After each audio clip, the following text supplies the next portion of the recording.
What's going on is Anton from AntonDaniels.com. I appreciate you guys for continuing to rock with me, but I just got home off of an early morning flight, right? First thing through the door, I want to see my family. I love my family. You know, I'm a family man. I'm an advocate for families, right? Second thing, I got to get that hot shower because I got to throw the threads on. The threads make me feel like $1,000,000, but the third thing through my mind and all throughout the trip is that I gotta have that Teej pack. Teej makes my life uncomplicated. It's uncomplicated skincare for men.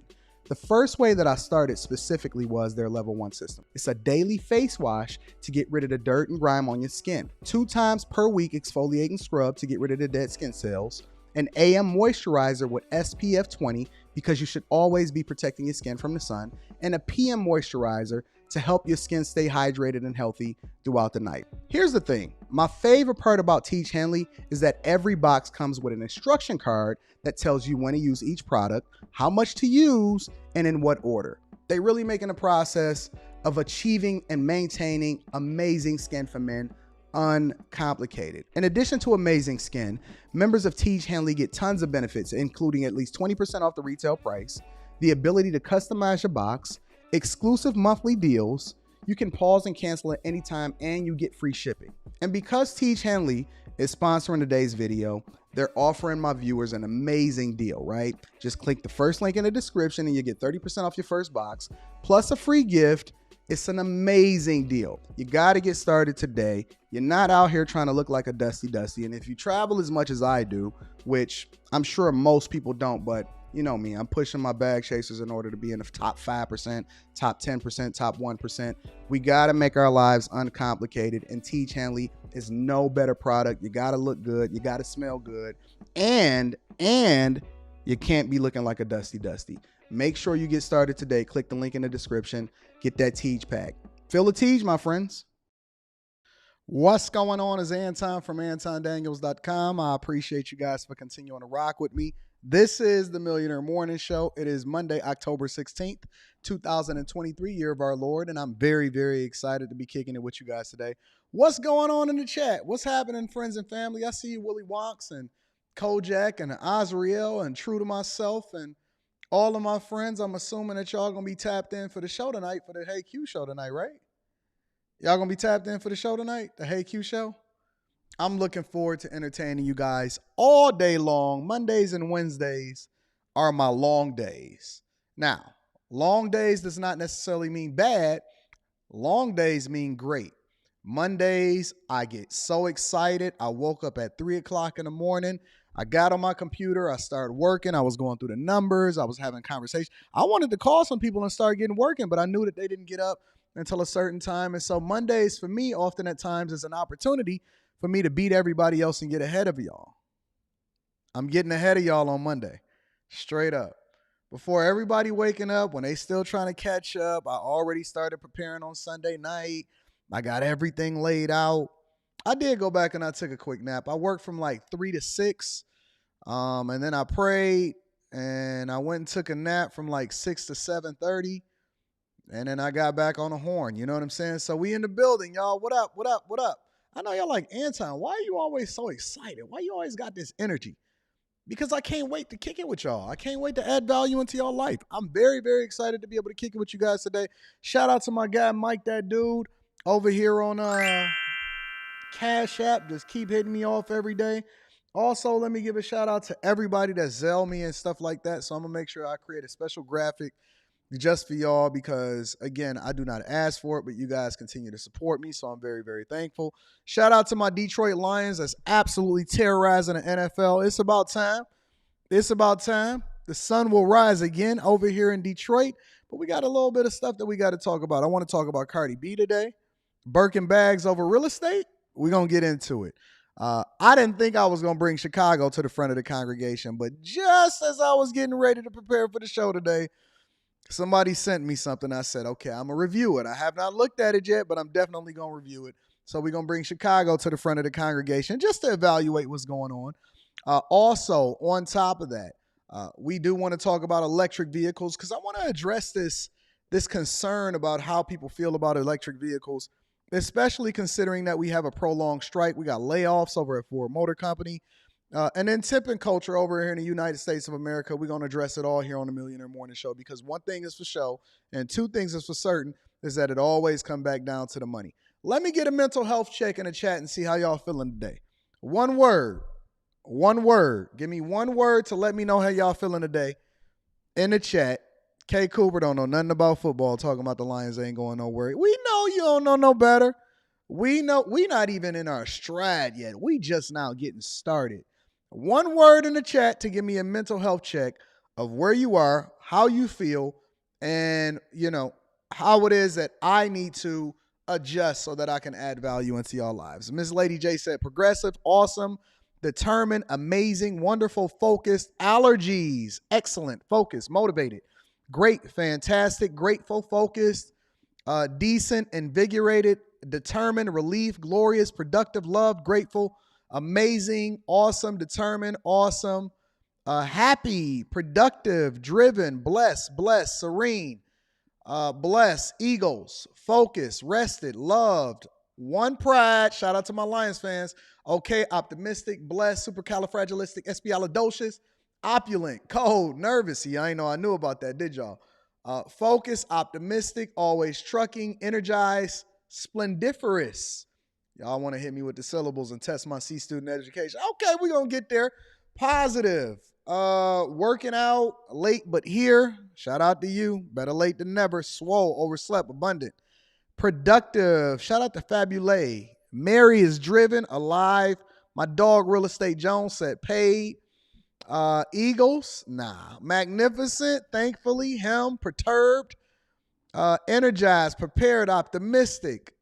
Tired and a bit stressed. Well, hopefully we can alleviate that today. Chill, alive, chasing my dog, adjusting. You adjusting? Irritated, blessed, persevering. Hey, you know what? I want to read this before we get started today. Because, I just kind of figure it out as I go. I want to read this email today. I'm not going to say who it's from, but I want to read an email to you guys today real quick. Let me see if I can get this up on the screen really quickly. Hold on one second. Hold on. I might be able to get this up on the screen. Give me a second. Not going to say where it's from. Make sure I ain't got no names in there.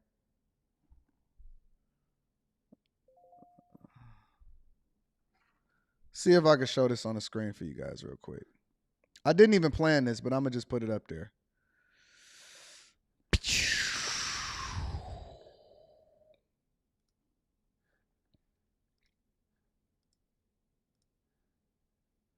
The email says, this is really impromptu.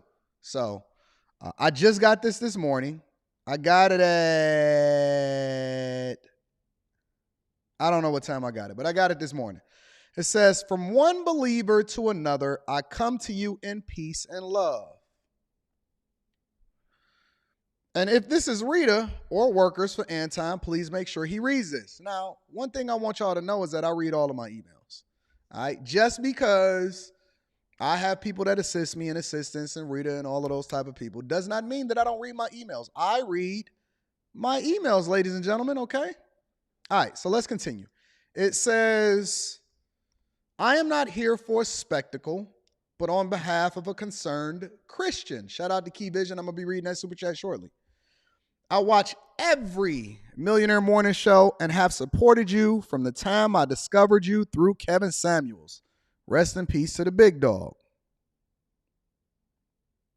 Highly looked, as in past tense, looked up to you as a person because you are a very intelligent individual and you speak that real.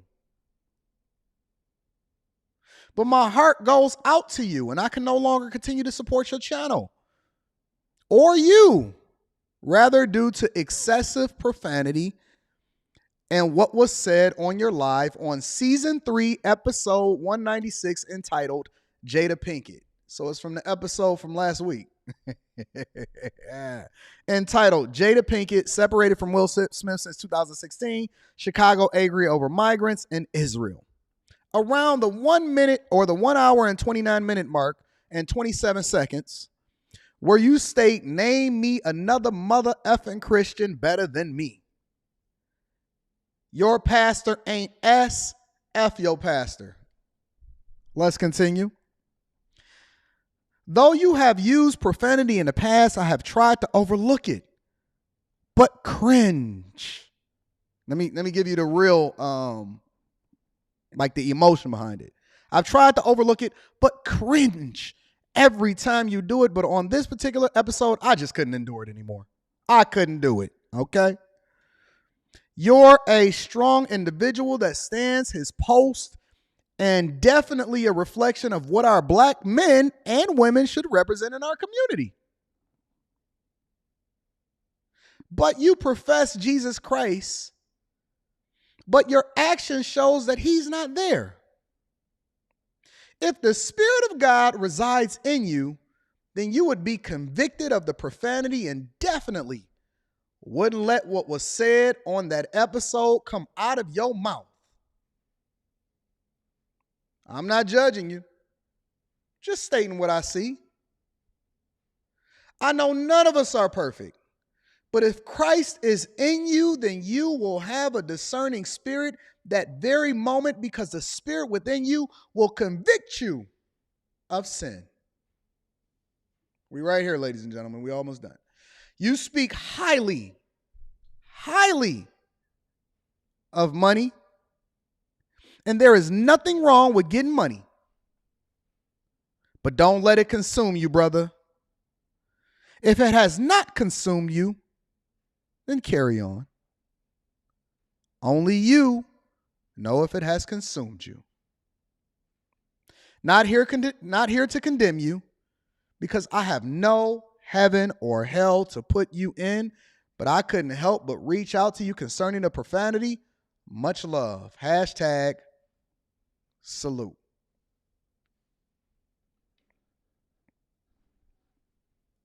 That's what the email says. All right. Just wanted to make sure I read it in its entirety. No need in saying who wrote it, because they weren't looking for clout as a result of it. They were just speaking to me based off of what it is that they are communicating, right? I think that's fair. Listen, let's extend some grace. I know y'all love me. I know y'all got my back, but I always say this. I am open to the possibility that I'm wrong, and I am not above correction like anybody else. So let me address it specifically.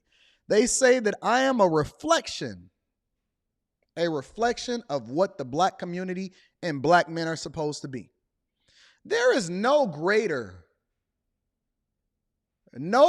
justice that is done to the word of God than to be a reflection of what you would want your community to be. If my life, how I live my life, is a reflection of what you think, how I take care of my daughter, how I take care of my people, how I pour into my people, right? How I am above all of the nonsense and stay humble, continuing to grow. Not saying that I'm perfect, but based off of your words, if I am a reflection of what the black community should be, and the only thing that you can find to then divest yourself from me is the fact that I cuss and use profanity, on top of the idea that I also said I am the greatest Christian of all time, I cannot stop you from leaving. I would not stop you from leaving. I would never want anybody to be here that does not want to be here. But I want to be very, very clear. Very, very, very clear. There are people that send me messages. They leave me comments every day. They send me DMs and they send me emails. Then maybe I'll just do a regular reading of an email. Matter of fact, I'll show you this. I screenshotted it. I don't even know if I still got it on my desktop. I screenshotted it though. Let me make sure I get it up here. Give me a second. I don't even know if I still have it. I don't know if I still got it. I did screenshot it the other day though.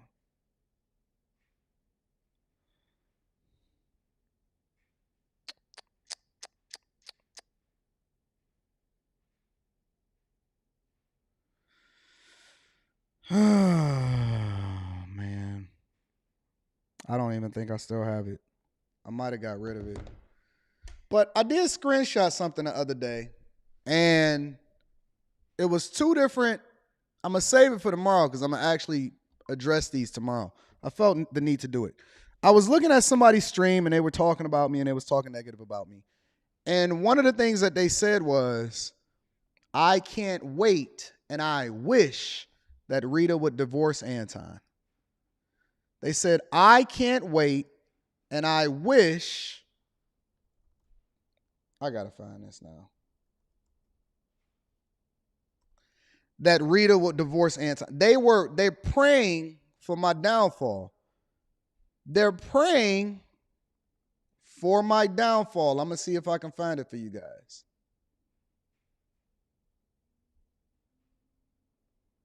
People are literally writing to me every day and writing in my comments. One guy said in my comments, I'm not even going to cap.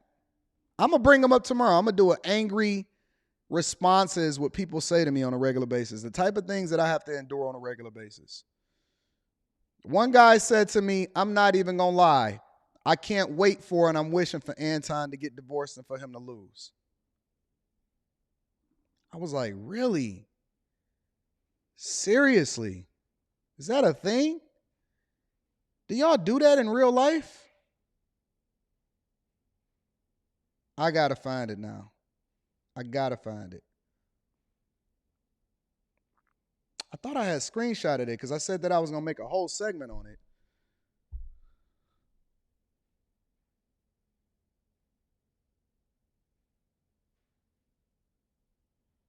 They didn't even get my name right. They said Antoine, but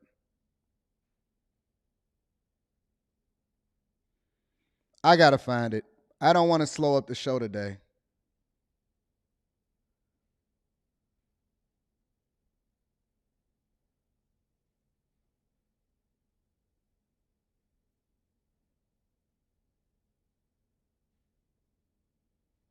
I wish I had it right off the bat.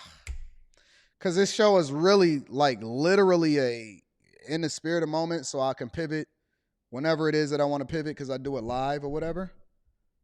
But yeah, man, it's crazy. It's absolutely insane.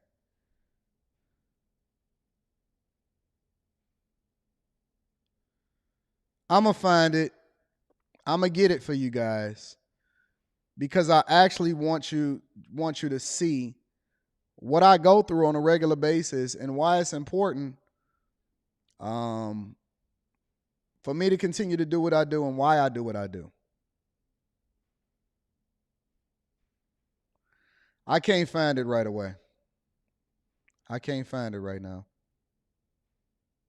I'll get it for you. I'll make it a segment for you tomorrow morning. Tomorrow morning, I'm going to do a read angry comments, read angry letters. If anybody sent me a DM, I'll try to find it a little bit just to show you, what I deal with on a regular basis and stuff like that. But on a regular basis, like I see people praying for my downfall all the time. Now think about it from this perspective. If I'm a reflection of the thing that you're advocating for, I'm just going to be very candid. I'm not even going to make this a long segment. I'm going to just be very, very candid. There is no excuse for cursing. I don't even think that it's a bad thing. I don't even think that it's a thing that God looks at in order to evaluate whether or not you're a great Christian or not. But the only reason that I even considered modifying my language is because I need to reach more people. But the thing that I'm very conflicted about is that I don't want to evolve just for people. I want to evolve for myself, right? Because evolving for myself is the very thing that is a reflection of who it is that I am. You said that my life is a reflection of what the Black community should be. That's what you said, right? I believe that to be also true, but that's what you said. But here's the thing, though, and I respect the person that sent the letter, that sent the email, because at the very least, they said it directly to me. They said they wasn't looking for anything in particular, whatever, so on and so forth. And I will continue to evolve as I trend towards that 30 million, because I know that you're saying worshiping. I don't even know where that came from. But I'm going to just be very, very clear. When I feel the need to have to communicate something a specific way, I am going to do it. And if this is something that bothers you, God bless you. Go and find something else that you can be entertained by in the morning time.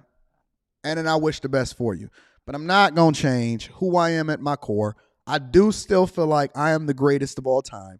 When it is all said and done, and I get up to heaven, and God says, well done, my good and faithful servant, he going to say, and right under Jesus, you are the greatest Christian of all time. I don't take my words back on that. I'm not apologizing for that. I don't think that it's a pastor on the face of this earth that's actually a reflection more than I am of what it is that you need to be in the black community. I don't think that it's a person that lives their life more purposeful than I am on this face of this earth right now. I don't believe that there's a better representation of a Christian, regardless of whether or not you like if I cuss or not, at all.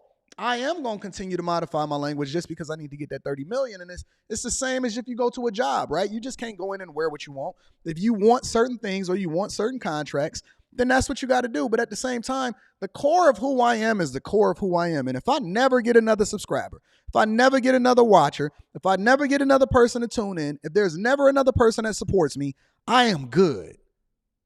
I am good. I'm not going to sell me out in order to please other people, especially for the majority of you. And this is not even to the person that wrote the letter, to the majority of you that don't even have my best interest at heart anyway. I don't do it for the 99. I do it for the one.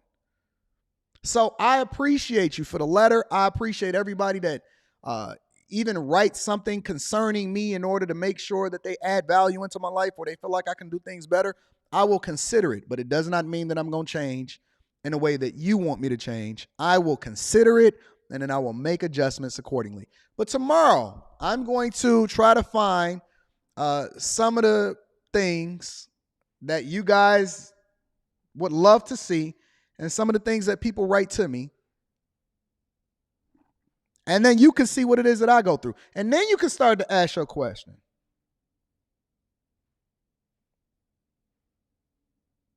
And then you can continue to write your questions. Look at this. See, look. STL Trucker says, people want to see you with your wife. You used to show her a year ago. Now you seem to be on a crusade to mess with hoes. Hoes love me, nigga. They love me. It is what it is. Hoes have loved me since I was 11 years old. And that's a fact, though. They have loved me since I was 11 years old. And the reason that I don't bring her on is because I'm protecting her and my daughter, because I'm very intentional about the things that people use. See, I learned the lesson. When I seen a content creator yesterday, earlier this year, put my daughter on a cover photo of a live stream in order to then emphasize a point, I made a decision right then and there that I'm going to be a lot more intentional with how it is that I display my family, because I've grown to a point where their protection is the priority and they don't need to be on the forefront in order to please you. Now, the fact of the matter is, hoes still love me. And if that bothers you, then it is what it is. I'm not going to stop rocking with the hoes just because you feel a certain type. Listen, you're not going to put me in a box. I don't care what people think. The only thing that I care about is when I get out on my knees and I pray in the morning and I get done reading my Bible and I have my conversations with God and he give me my agenda, execution. I'm not here to please your picture of what you think this is supposed to look like.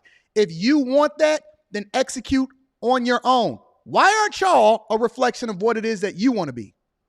Why are you looking to me in order to be the prototype for what you should be in your life? That's what I'm wondering. What do you need me for other than to inspire you? Huh? People want to see it, then look in the mirror. If it's not a reflection of your own life, then take the gems where you can get it. And if you don't like the fact that the hoes like me, then too bad. I got some more coming on the couch. When I decide to do my live streams, or if I decide to start streaming in the wintertime and kick off some of the shows that I've been putting on the back burner, there's going to be a bevy of wives, hoes, all of them is going to be all around, and they're going to be gorgeous, and they're going to be saying, Anton, I love you. Can I get some Hennessy? Can I get some Patron? Can I get some Tito's? Can I get some Don Julio? Can I get all? And I'm going to feed them all of the good things right after they sign their non-disclosure agreement and everything like that, and they consent agreement, and we going to be hanging out. Just like Jesus loved the hoes, Anton loves the hoes too. And I am an equal accountability partner. Nobody is going to tell me that I can't hang out with the hoes. You not my wife. You can't control what I do. She can't even tell me what to do. What makes you think that you could tell me what to do? She can't tell me what to do. What makes y'all think that? Listen, I'm never going to let an avatar tell me how it is that I'm supposed to move around the hoes. The hoes love me.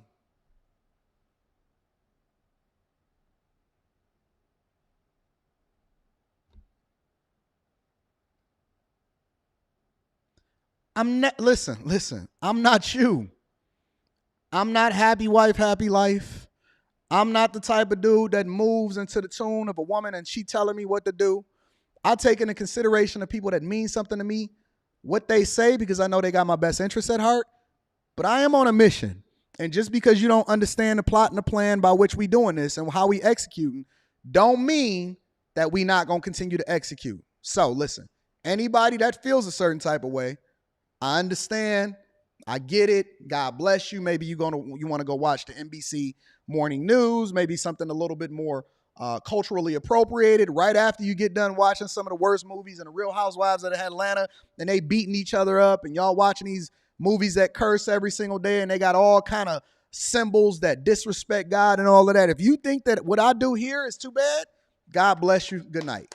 Let's get on with the show. So, first thing that I want to do before I let me read the super chats, and then we're going to get it popping. Make sure y'all tap into the Patreon. Link is in the description, as well as pinned to the top of the chat. Teach Hanley, 30% off your first order plus a free gift. It is what it is. We're going to do what we do over here. Let me read some of these super chats, and then we're going to get started with the show. Key Vision says, hey, Anton, I'm from Romulus. Shout out to my people in Metro Detroit. A quick question, associate's degree in computer science for cybersecurity or straight cybersecurity degree? I would just go straight cybersecurity. Straight cybersecurity, big dog. Shout out to you. Easy Money in the building says, people who curse speak more truth than statistics show. And it hit a certain way. You know what I'm saying? When you say, if I say forget your feelings versus saying, man, fuck your feelings, it hit different. And again, I'm trying to make the adjustment, but it take me a little bit longer. I'm slow. I'm a C student. Bear with me. Jake Fever in the building says, fuck that weak ass email. It sounds broke. Come on, y'all. We love the people. We love it when people send us emails. Corey in the building says, good morning, Anton. How can I get a coaching session? I'm a bag chaser for the past 6 months.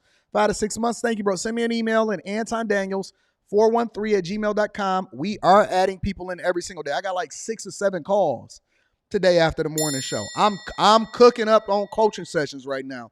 Bob says, shout out to my brother from the 313. Stay up, babe. Stay up, my baby. Ignore the hate. I love the hate. I love the hate. It's the thing that powers me. David Williams in the building says, my pastor once told me, eat the meat and spit out the bones. You speak more life than not. So me personally, I'll overlook what I don't like and take what is beneficial to me and it helps me. They like their family members. They family members will steal from them and don't add no value to their life, but then they'll be holding me accountable talking about what they ain't going to watch. Okay, your loss.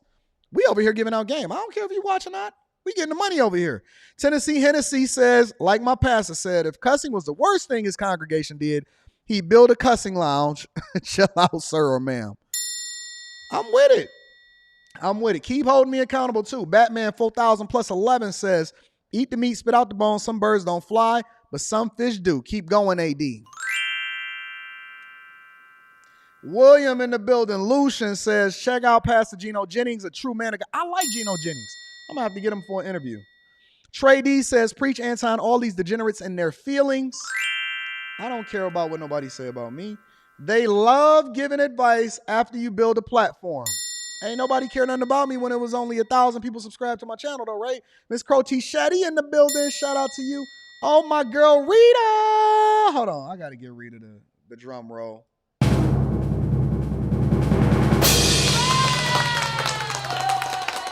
Shout out to Rita Cameron says, she just holding me down. She don't even be saying nothing. She just be stopping through. She just be stopping through and kicking it. Shout out to Rita. I love you. I appreciate you. Thank you for the 50 ball. And everybody that support the platform, please hit a like for the algorithm. I will be reading the super chats throughout the show just to show my appreciation. I love and appreciate you guys. So I'm going to get over to Chicago. That was going to be the first segment, but I'm going to move over for a second. Let's get over to this Cardi B situation. Let's get right into it. All right. So Cardi B recently set the internet ablaze, I guess yesterday, over the weekend. Set the internet ablaze with her take. And let me show you what her take was. I'm going to let her explain it to you. We have tenants that haven't even paid fucking rent for like 9 months. 9 months. And sometimes like we be so busy, and like our house managers, like they'll be so busy that I be like, you know what? Don't fucking take them to court, because we just be so fucking tired. Like we don't even have time for that, because we just be doing so much. Like sometimes people be like, oh, get property. Like, please, babe. Oh, let's not even talk about the Dominican Republic Airbnb that this on me. Always something. Please. I don't want properties as gift.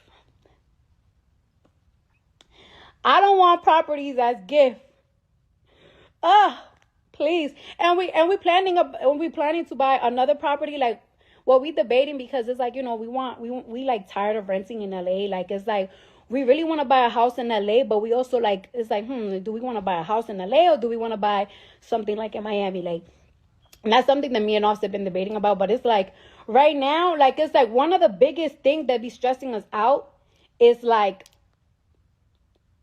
our properties, whether it's home properties or whether investment properties. So no, I love me a good fucking Birkin. So she says, I love me a Birkin. I love me a good Birkin bag. And shout out to my people on Venmo. She said, I love me a good Birkin bag instead of the properties. And she said, paraphrasing, giving it to you from the C student's perspective, she says, listen, I would rather somebody buy me a good Birkin than buy me a property. Let me say it again. She says, I would rather somebody buy me a Birkin and buy me a property. She went over and said, listen, we got property where people ain't even pay rent in 9 months. And then some people say, well, how is that possible? And I was reading the comments and they said, well, you know, the property managers should be doing their jobs and all of this. Y'all do realize that the rent moratorium just ended, right?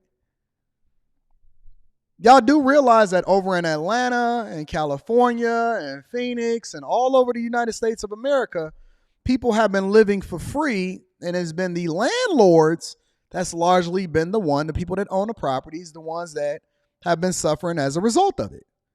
And she's not even just talking about rental properties as far as real estate. She's also talking about properties that you own, and what she's communicating to people. And I know a lot of people will say, oh, she's stupid, generational wealth and all of that.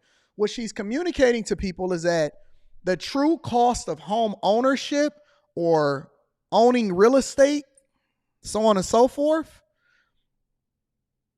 is a much bigger picture than what people are communicating to you online and on social media. And this is the thing that I teach inside of the Patreon. It's the same thing as it relates to relationships. It's the same thing when it comes to real estate. It's the same thing when it comes to professionalism. It's the same thing when it comes to owning a business.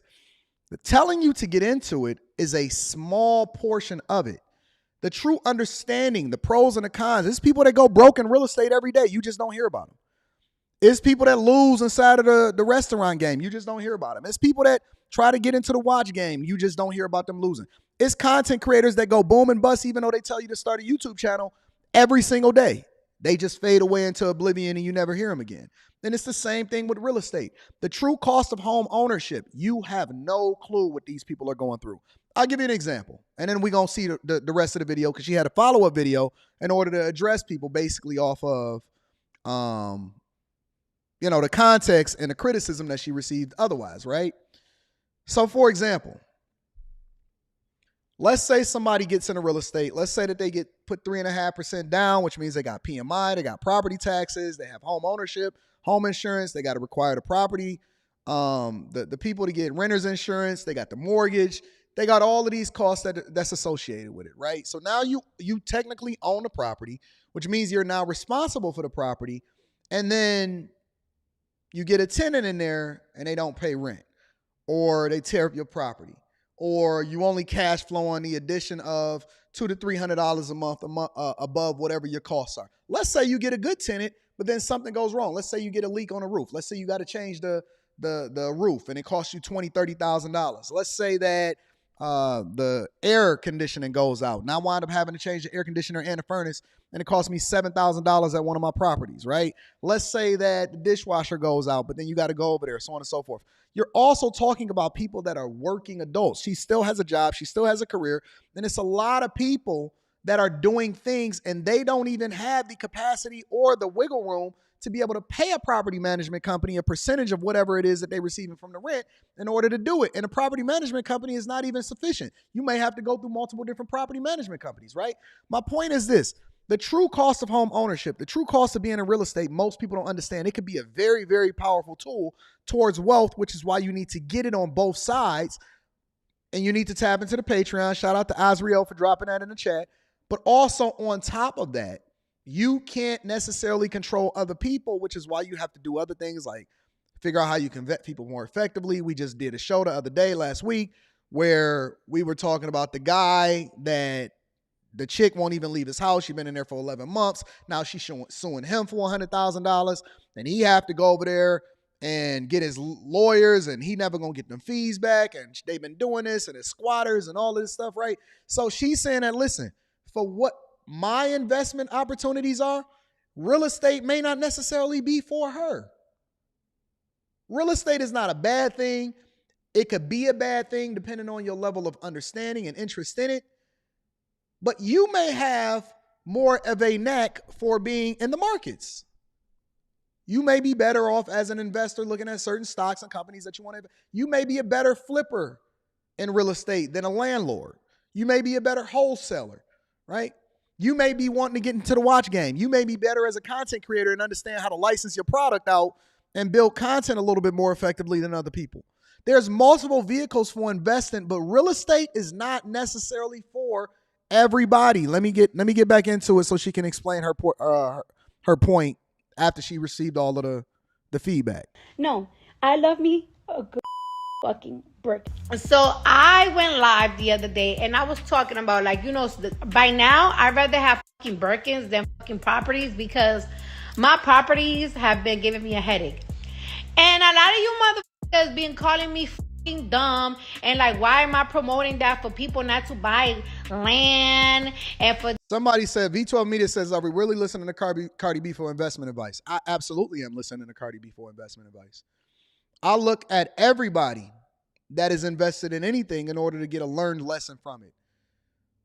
A wise man pays attention to what everybody that's invested in it in order to learn what to do and what not to do, because the minute that you turn your ears off, assuming that you don't know or somebody doesn't know what they're talking about just because of our perception of them in music or media or whatever, you start to cut off your own flow of information because of the perception of it. Should I wear a suit and sit here in a suit and not a Rolex watch and not a hat and put a tie on in order for you to then be able to get some of the game that I give you on a regular basis? Or do you take it as you can get it, right?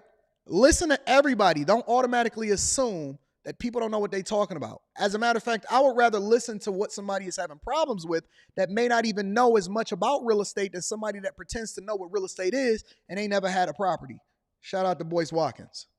These helmets to start taking over our communities and Hey, babe, I'm on live, honey. What's happening live? What's happening? Rip me off the plastic cabinet, the brand new. Smoking on the wild, smoking on you. Huh? This chick is crazy, man. Talking about how, babe, how hard is it to these fucking properties? Oh yeah. Man, a headache all the time. Damages you gotta fix. Damages you gotta fix all the time. So not. All right. So this is what I'm talking about. That like owning properties is so difficult. First of all, we have a house in Atlanta Well, I don't want to. All right, so I just want to let y'all know there's something, right? Like, I don't want. Come on, girl. So me and Offset has a property in Atlanta, right? But like, the gag is I haven't paid the bills. And over like 3 years. I don't go. All right, no, but no, Shots. listen. All right, so I'm gonna just give you a perfect example. Our house in Atlanta is what 6,000 acres, right? It's 6 acres, right? What? 7. It's 7 acres, right? It's 7 acres. So just the land, just cutting the grass, because we gotta cut the grass how many times a week? It's twice a month. I think every 2 weeks. It's twice a month. How much is that? It's 800 every time you cut the grass. 800 every single time they cut the grass. That's $1,600. 800 every single time they cut the grass. We have all the types of animals. Yeah, water leaks. $1,600. That's what people don't understand. Oh man, if I would do it, I would just get me a multi-million-dollar house. Well, do you know what the property taxes on that joint is? Because the property taxes on that joint, depending on what state you in and how much that property is, could be anywhere from $80,000 to $160,000. Property taxes is crazy. Maintenance is crazy. Heating bills is crazy. Insurance is crazy. Just maintenance on a lawn, $800 every time somebody come out to cut the grass, $1,600 a month. And lawn maintenance is crazy. Repairs, crazy. Stove go out, crazy. Electrical issue, crazy. That's the see, but people only look at, oh, but the property appreciated, but how much did you put into it? And how much are you paying? And how much is going towards the interest company? You know what I'm saying? So when I see people talking about what they would do versus what they do, it's what they do. It's a different conversation, but she's giving you a true account of what the lifestyle is. And she's just talking about the property that she live at in Atlanta. Water leaks, especially in Atlanta. No, Maintenance on the house. I want to, matter of fact, I'm going to let y'all know what happened to us in 2019, right? In 2019, we bought our house. Y'all saw that we bought our house and everything. As soon as we bought our house, as soon as we bought our house, it happened. So we moved to LA for like a year and some change, right? When we went back to Atlanta, because nobody was living in the house for like a year. As soon as I bought it, when we went to Atlanta, we had so much fucking water damages. It totaled up to like almost like 700,000. It totaled up to 700,000. So we was going back with the insurance for like almost 8 months. But while we was going back with the insurance for 8 months, we had to come out our own pocket to fix the roof, to fix the patios, to fix the walls, break down the walls. So just by that, now I'm not saying that y'all gonna go through that, because you know what I'm saying, like, no, but they will, even if it's a smaller project. Even if it's a smaller project, like, that shit costs money. So while we waiting for the insurance, we literally came out of pocket like $800,000 just for water leakages. That's on one property, and that was like in 2020. Then we got the tenants, like you said. Yes, then let's talk about the tenant issue, right? We gotta be successful, so we don't be wanting yes, to like, all right. But it be like that. All right, so look. So this is the thing though, right? We do have managers, property managers, because we bought, all right, the first time we bought our properties in Jonesboro, right? We just bought it in our name, and then everybody found out about it. So we bought that, and then we bought our properties that is not on our name. Y'all not gonna know, it's under a trustee. And so we do have Elliot, I'm gonna be reading that super chat shortly. Property managers, but there's certain things that the property managers can do. We will literally have to physically be there in Atlanta, and we just don't have time for that. You know what I'm saying? Like, it's like we don't have time for that. So it's just like we just let the time pass. Like, it's like, okay, it's annoying, but like, are we stressing that like tenants are not paying the rent and shit? No, because we don't really care. You know what I'm saying? Like, we just don't care. Like, it's like I'm not moving my shit out the way. So it's like I go to court and I could file paperwork and we this and that. We just don't care. And at the end of the day, we're planning to selling the lands, because now in Atlanta, I'm not going to front. Like, we bought them shits for like we bought these properties for like $250. When was it? Like in 2019, 2018 for like $250. And the other one, we bought it for like $300. And now I think like the $250 one is like around the $400s. in Jonesboro, and like the other one is like 500 now. I don't know. But we just be doing so much. Like our career is just so much that it's like. So she's basically tying it back to her lifestyle, right? So a couple of the different properties that she bought one for 250. She bought another one for 300. She's saying that both of them appreciated roughly 200,000 based off of the market. And so now she wants to get from up under it because it's so much of a hassle dealing with renters and people haven't paid rent in a long time. And even though they got a property manager, they still having problems and so on and so forth. So she's technically profiting off of the appreciation of the property. But let's have the conversation in its entirety, right? Most of the assets that you buy, if it's an appreciating asset, is worth more than what you paid for it. My watch is worth more than what I paid for it new. My homes are worth more than what I paid for it new. The Birkin bags that she has are worth more than what she paid for them new. So what she's trying to tell you objectively, because I'm not even a Cardi B fan, you'll never see me bump a Cardi B song, you'll never see me bump her music or whatever. What she's basically trying to tell you is that for her, even though she profited from it, it doesn't mean that real estate is a bad thing. But at the same time, it's not for her as an investment vehicle because her lifestyle is not conducive to becoming a landlord. So I wish people, and you know the problem with black culture, I wish that black culture would remove how they feel about somebody in order to get the insight and information. People can give you game all over.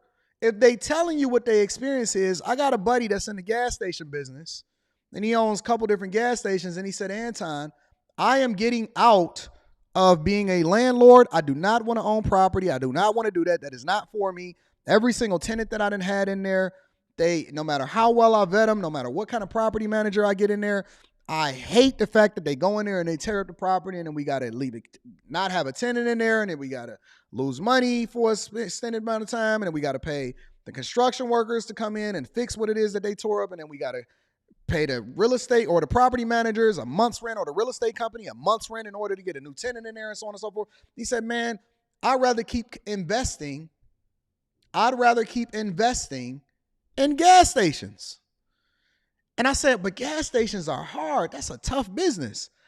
And he said, I know. He said, but it's tough for everybody else because they don't really understand the nuances and they haven't been into the business as long as I have because his father is the one that taught him everything he knows about gas stations. So I would personally never invest in a gas station, but he's really great at managing and investing in gas stations. And so because he is great at business, but he prefers to leverage his assets or his money in a way to where he invests in something that he understands a lot more effectively, does not mean that real estate is bad, but it may be bad for you because you and your life circumstances are different. I prefer never to live in a place that I own. That may change in the next 10, 15, 20 years. Who knows? I don't like living in a place that I own. Every place that I own, for me, is an investment property that I then rent out to other people because I look at it from a business perspective because I understand the true cost of home ownership. I like living completely maintenance free. And I understand how to look at it from a business perspective. So I love renting out, and I don't even like living in houses. I hate houses. I prefer apartments. I prefer business environments. I prefer to be in a place where I can live, work, and play all in the same area because that is my lifestyle. I like being in the middle of things. I like being in the city. I like being in my apartment. I like walking. I don't even like driving that often as a result of it. So I've learned how to leverage my insight and information and understanding that I have from a real estate perspective in order to move that into the real estate market, and then also understand the true cost of what real estate is, because my strategy in real estate is not necessarily just to make money, but it's to offset what it is that I make in order to park it somewhere so that I can reduce my taxes. I'm not even caring about the profitability of real estate. I'm not looking to cash flow. I'm looking to get rid of money, and real estate is the most profitable place for me to park it in. And I have a different strategy than maybe a flipper or maybe a slumlord or maybe somebody else. And it's a much different game for me. So you guys have to be a little bit more open to the possibility of learning what people are communicating with you, instead of just using it as a talking point to feel a way about what they saying because you don't like their music or what they stand on as far as being a modern woman. We don't, the investment properties, we just let it sit there, honey. I ain't gonna lie to you. But all right, so let's talk about my new house. So I have a brand new built home, right? A brand new built home. It's freaky, freak. It's freaky, freaky, yo, freak. I didn't say you wouldn't have to suffer through some of the ratchetness in order to get to the gems. I never promised you that you wouldn't have to suffer through some of the ratchetness in order to get to the gems. But we here. Let's get to it. Freaky hoe. Barty Gang, we're going to talk about Freaky hoe. And we're going to talk about a lot of stuff on Tuesday on Station Head. And I'm going to give y'all a surprise on Station Head. But y'all got to be in there. But anyways, all right. So let's talk about the brand new house that I bought, right? Brand new house. Brand fucking new. Brand new. 18,000 square feet home, right? So let me talk about my brand new house that I just moved in at the beginning of July. I moved in there the week before KK's birthday. Let me just talk to you about, even on a brand new house, you got to spend so much money. So when I get to the house, we start noticing that like the lights start coming out in certain rooms. So my aunt room, the lights start coming out. And then sometimes the lights start coming out in certain parts of the living room. So it's like, okay, we have a light problem. So the builders built the lighting in codes. Like it is built perfectly in codes. However, there's a lot of people that stay in my house and we use a lot of electricity. So now we have to build new circuits, whatever the you call that shit, around the house. So I had to break down walls. Guess how much that cost me? And I couldn't blame the builders because they build the lighting in code. Guess how much that cost me? Bitch, 40 bandos. Because she has an 18,000 square foot house, right? And the cost of it wasn't just breaking down the walls. The cost of it is also rewiring, bringing in electricians, pulling permits. And because the house is so big and because they've drawn so much power and then reconnecting, so cost her $40,000 because of the lifestyle that she lives, because she probably has like a studio. She has so many people living with her, so on and so forth. So it's going to cost her $40,000 just to rewire the house according to the specifications based off of what it is that she's using. And this is a brand new build. 40 bandos. So I'm in the house already 2 months. 40 bands just on lighting. Because, you know, I have a studio. I have this, I have that. My house be crazy. The lights be on, bitch. 40 bandos just on that. And let's just talk about little shit like air conditioning. Let's talk about air conditioning.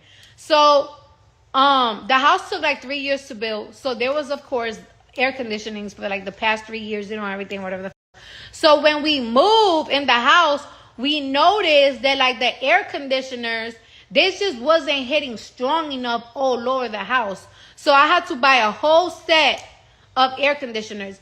Bitch, guess how much that shit cost me? A lot. Guess how much it cost me, bitch? Now I want you to tell me how much you Probably think that about shit 20, cost me. 30,000. Around the 30 bandos. 18,000 square feet, depending on wherever it is that she built that house in, and you got to pay the property taxes. Y'all get the point. So the whole point of this conversation is that I don't think that she's off. I just think that there's additional context that we need to take into consideration. But see, like somebody saying rich folks' problems. That's not rich folks' problems. This is everybody's problem, right? All you got to do is you have to reduce it down to whatever it is that you're dealing with. It may cost her 40. It may cost you $4. It may cost you $4,000. Most people don't even have $1,000 for an emergency if it happens, which is one of the reasons why y'all sitting here carrying around credit cards. Most people don't think about this for a second, because y'all keep talking about getting into real estate, right? Which is cool. But understand it the same way that you're talking about getting into marriage. It's a way to be successfully married, and it's a way to just get into it, and then you wind up being in a difficult situation. Most people ain't even putting 20% down in order to prevent themselves from having to pay PMI. Most people don't understand the maintenance costs. Most people, when y'all went and got them low rates in 2020 and 2021, I seen more people overpay for the house in order to get a low rate because it was a super competitive market, and they had to forego, in a lot of these instances, inspections, and they had to compete with cash buyers. And so as a result, they're now dealing with I see people having foundation issues. People are having issues with regard to their roofing. They having air conditioner problems. It's so many problems with a lot of these homes, and people are not truly taking into account what's going to happen as a result of it. So you know what you have to do? Take the equity out of the property, get a HELOC in order to even fix or improve some of the stuff that you've been putting off for a certain amount of time, and then be able to maintain the property. And don't rent it out if you don't know what you're doing, because you're going to be in a world of trouble as a result of it. My point is this. There is a lot of truth in what she's saying. You cannot dispute the truth of home ownership with a person that's a homeowner. It's just the facts. Real estate may not necessarily be for everybody. So I don't think that there's an agenda in order for her to try to convince people not to get into real estate. I think that there's some education that needs to be conveyed over to the general public before y'all just run into something based off of an Instagram post like y'all did in trucking. It's people that are super successful in trucking, but it's a lot of people that washed out. A lot of people washed out of the trucking industry that went out, wanted to be an owner operator. And I'm about to get me a truck. I'm about to get me a box truck. I'm about to get me a semi. Nah, you wasn't ready for it because you didn't truly understand what it took in order to get into that industry. And so when it was high, it was high. And when it went low, it went low. And guess what? Properties don't always appreciate. Just my opinion anyways. Let me read some of these super chats and then we're going to move over into the next segment of the show. John Doe says, Anton, I didn't know you were a fan of Geno Jennings. I do. I like Geno Jennings. He's dope. I'm actually a member of his church, New Jersey branch. Please make that interview happen. I'm going to work on it. I'm going to put my people on and I'm going to see what can happen. Also, shout out to Ken over here on Cash App sending me that fireball. I appreciate you, Ken. Let me see. Elliot Jackson says, Cardi B is cooking. There are some bags, especially Birkin bags, that are so rare you can buy one in store and sell it for $10,000 to $30,000 tomorrow. Same with watches. People talking can't afford to breathe in the store. And that's what I'm trying to say. She's saying I can instantly go and buy a Birkin bag because of my access and my connections, which would then net me almost double, sometimes triple, depending on the type of bag that you get. And see, I don't really know a whole lot about Birkin bags because I'm not in the bag industry. But my point is if she says I'm taking a Birkin over this, don't you know that Birkins appreciate too when you can get 100% on your money almost immediately depending on the type of bag that you got? Don't worry about it. We gonna get there. Shout out to you, Elliot. I appreciate you for holding me down. Ken J says, I agree with Cardi B. I have other less risky talents that I can leverage. Real estate, specifically being a landlord, is very low level to me. For some people, the money ain't fast enough. That's slow money. It's slow money for a lot of people because they're doing it a certain way. Wealth Building Journey says, this is why having money is not a precursor to being a good landlord. True. There's a difference between being an operator and being a landlord. I empathize that they have careers outside of all of this, and they are super busy, incredibly busy. Elliot Jackson says, anyone saying to buy real estate in this market is lacking a spinal cord at this point. Laughing my ass off. Everyone who got arms in 2020 gonna hurt in the next few years. That adjustable rate mortgage, you ain't lying, bro. They gonna feel it. They gonna feel it. Same thing that happened in 2008. Just in case says, people come to me all the time asking to put them on real estate. By the time I break down the cost, they realize they don't really want these problems. It's people that's really great at restaurants. I choose to be a silent owner or a silent investor in restaurants with a partner because I don't want to be there all day and doing that type of junk. You know what I'm saying? Jacquel PF says, greetings and blessings, grace, prosperity, and protection in you, the wife, child, and faithful chasers. Shout out to the chasers. I'm just paying my respects. Enough respect due. Thank you, Jacquel. I appreciate you. Thank you for holding me down. And for the people that's in the chaser. Shout out to all of the new Patreon members. I posted a update to the location yesterday, and I'm also posting a live stream information hopefully today or tomorrow. So shout out to y'all. I'm going to continue to read it throughout the show. Question. I got a question. Is Chicago the most corrupt city in the United States of America? Shout out to that super chat. I'm going to be reading that shortly. Jacquel, I appreciate you. Content is king. I appreciate you. Is Chicago the most corrupt city in America? Jay Reed says, well, I'll read that. Jay Reed, bring that back up. I'm going to read it in a minute because I don't want to get distracted from this. Yeah, why y'all in y'all feelings about Chicago? Why are people so butthurt about Chicago? I just asked the question. I haven't even watched the video that I'm going to present to you guys yet. Mayor Mohawk back on the deck. I wasn't even going to talk about Mayor Mohawk. Osrio, that is a great Mayor Mohawk back on deck. Y'all said New York is competing with Hollywood, New Orleans, Louisiana. Listen, I'll show y'all just how objective I am before I start to go in on and present this video.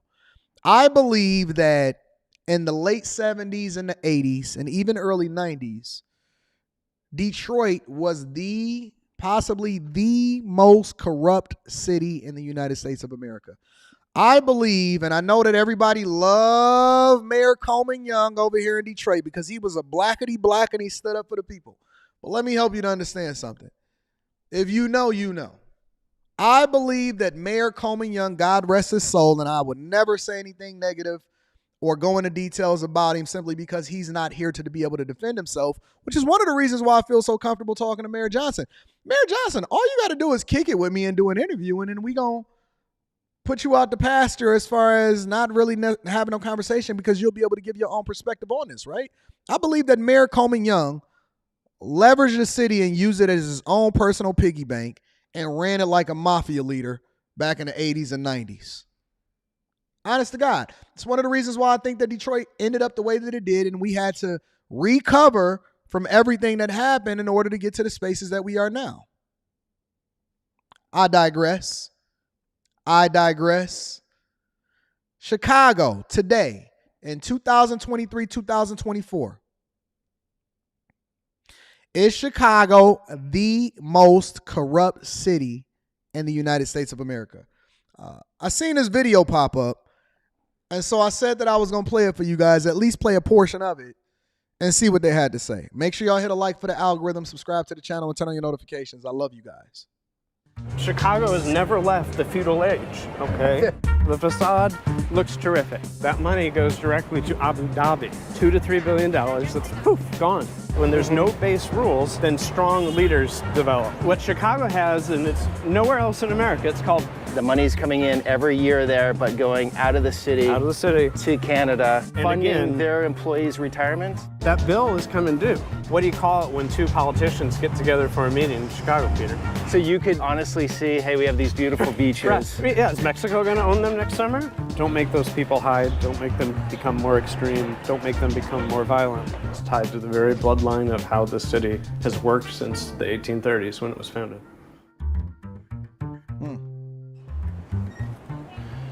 Good morning, guys. Here in Chicago, referred to as the most corrupt or one of the most corrupt cities in America. We're meeting up with a First Amendment attorney who knows the city inside and out, grew up here, and is gonna show us on the ground examples of corruption taking place here in Chicago. Let's do this. I'm curious as to what it is that he has to say. Foregoing all of the music, let's see if I can fast forward it a little bit. I don't want to see all of the scenery. I don't need to see that. If you see that dome building that we're looking at, that's the Adler Planetarium. And as you move inland, at some point here, it becomes what used to be Meigs Field. It was the third airport in Chicago. It's no longer. The airport was right there. Yeah, right there. Oh, wow. You can see the stretch of land over to the right between the buildings. It's now northerly island. Got a dope view. It's all tied to how Chicago operates.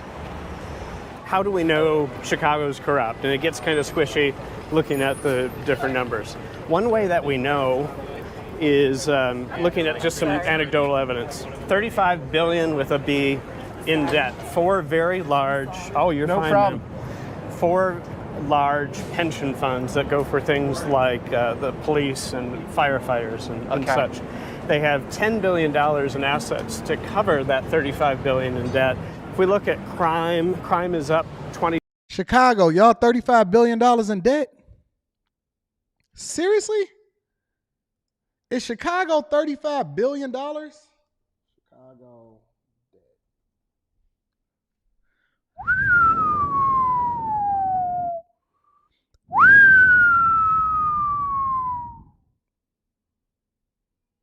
Chicago has just $10.6 billion in assets, according to IllinoisPolicy.org, totaling, but to pay its bills, which total $48 billion, $35 billion roughly in debt.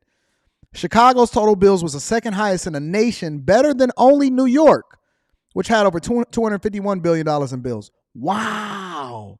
It said each taxpayer is on the hook for nearly $42,000 in debt in Illinois. Oh, I'm sorry, in Chicago. That's not even Illinois. That's just Chicago. Each Chicago taxpayer with 9.5 billion people is on the hook for about $42,000 if they spread that out amongst each person. $42,000 per person in debt and growing. And growing. Wow. I did not know that. I'm learning more and more about Chicago every day. Hey, who's going to hold me accountable this Friday about how bad Chicago is? 30% over the past 5 years. What kind of crime? Theft and burglary, robberies, these sorts of things. Murders are slightly trending downwards. That's happening nationally. You wouldn't know that by looking at the news. You'd think murders would be up, right? Well, it's sensational, but data says they're slightly down. But we should be concerned about property crime and the like, and especially with Illinois. In September, it'll be switching to cashless bail. Yep, the Safety Act. So they've traded in killing people over in Chicago for crimes against property that said we want to go ahead and get our bans up. So the cashless bail system has now incentivized you to continue to commit crime in Illinois, because now you have a cashless bail system where they basically give you a slap on the wrist and said, hey, we want you to appear in court. Make sure you come back. It don't matter how bad the crime is that you did. Right. So those who've been convicted of crime will no longer be held unless it can be shown that they're an extreme, risk for flight. Okay. So there's a concern about recidivism there and about repeat crime. But we have a school system in Chicago that is spending 55% more now on 20% less students. It has been a sort of a grand failure nationally.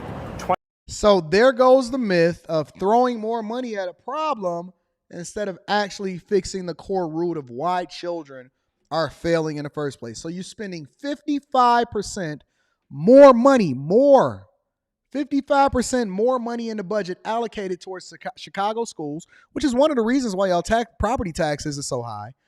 And you have 20% less children. Where is the money going? Where is the money going?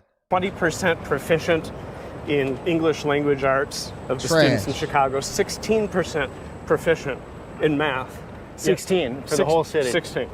That's the That's average. crazy. Okay. So spending 50% more, 20% less students, Okay. delivering 20% and 16%. But how can you efficiency blame that rates. on corruption? Isn't that a whole host of factors? It is a host of factors, but if we take these together and we think about what does corruption do to a city and what does it do to a people? It removes resources that you would otherwise use in a well-functioning state to be able to deliver services. It's the slowest growing city for 2 decades. From 20 to 2022, it lost 80,000 people. In the year of 2022, it lost another 100,000 people. They're fleeing the city. Where are they going? Largely going to places like Florida and Texas. So, Chicagoans, basically what he explained to you guys, and this video is a fairly long video, so I'm not going to play all of it, but basically what he's explaining to you guys is corruption is not only based off of who's making money and who's siphoning money, and it's not basically based off of optics, it's also based off of how you allocate the resources in the city to divert it against the things that help the city grow and what's in the best interest of the residents for your own purposes, for whatever that reason is. We don't know what the reason is. We can't read people's minds. We can't assume. All we can do is look at where the money is going. And so if you're spending 55% more money for 20% less students and getting exponentially worse results as a result of it, right, then that is the very definition of one of the definitions of corruption, right? He's breaking it down for you. He's saying that, listen, 80,000 people left in this particular segment. It is the slowest growing city in the United States of America, the slowest growing large city. 100,000 people left in this particular segment alone. And where did they go? Y'all all ran to Texas and Florida and Atlanta and Nashville and all of these places, and you probably took your voting habits with you. Those seem to be 2 main drivers. So they're leaving the state. They're leaving the state. Because in California, a lot of leaving Los Angeles and San Francisco, a lot are staying within California. Right. No, they're not. They're not staying in Illinois. More broadly speaking, beyond Chicago, Illinois has the highest property taxes. Illinois itself is rated as one of the most corrupt states, usually in the top 5. So if you're looking to leave Chicago, it's not enough just to head. So if you're looking to leave Chicago, you can't just leave Chicago, the city. You got to leave the whole state, is what he's saying. The property taxes in Chicago and Illinois specifically are some of the highest in the country. I'm telling you, man, I realized this years ago when I was coaching somebody that was the manager of a major artist, and he was telling me what his property taxes was. And I said, oh my God, that can't be it. That can't be it. Y'all can't be paying them type of property taxes over there in Chicago, especially for the services that y'all getting. An hour or 2 out. You want to go somewhere for a fresh, clean start. So what I'm gathering, Ben, is you like corruption. That's why you live here. You enjoy the tough love. I am north of Chicago, so I'm close enough to be able to come in and do my work. But you're in Illinois. I am in Illinois. I am. I've got family here, and want to take care of them. But and it's it's the land of Lincoln. There's a lot that's good in the state of Illinois. I love Midwestern people. I've lived on the East Coast for a good amount of time. It's a very cold, sort of soulless place. I love the heart in Chicago. I love the small talk. I love the banter. I love the people. But you're dealing with a city that has 50 aldermen. So think of it as 50 mayors with their own feudal little states. What Chicago has, and it's nowhere else in America, it's called aldermanic privilege. And this is funny because I've never heard of this until I started deep diving into Chicago politics. You guys have a city, and then you have what you call aldermen. Now, what I thought that cities were supposed to have was city council members that then represent different segments of the city and speak on behalf of what's in the best interest of the residents. You guys have 50. I thought that regular cities had like 5, 8, 10 city council members that then decide what happens or where the resources is going to be allocated over to. You guys have 50 aldermen, and I've never heard of an alderman until I started deep diving into Chicago politics.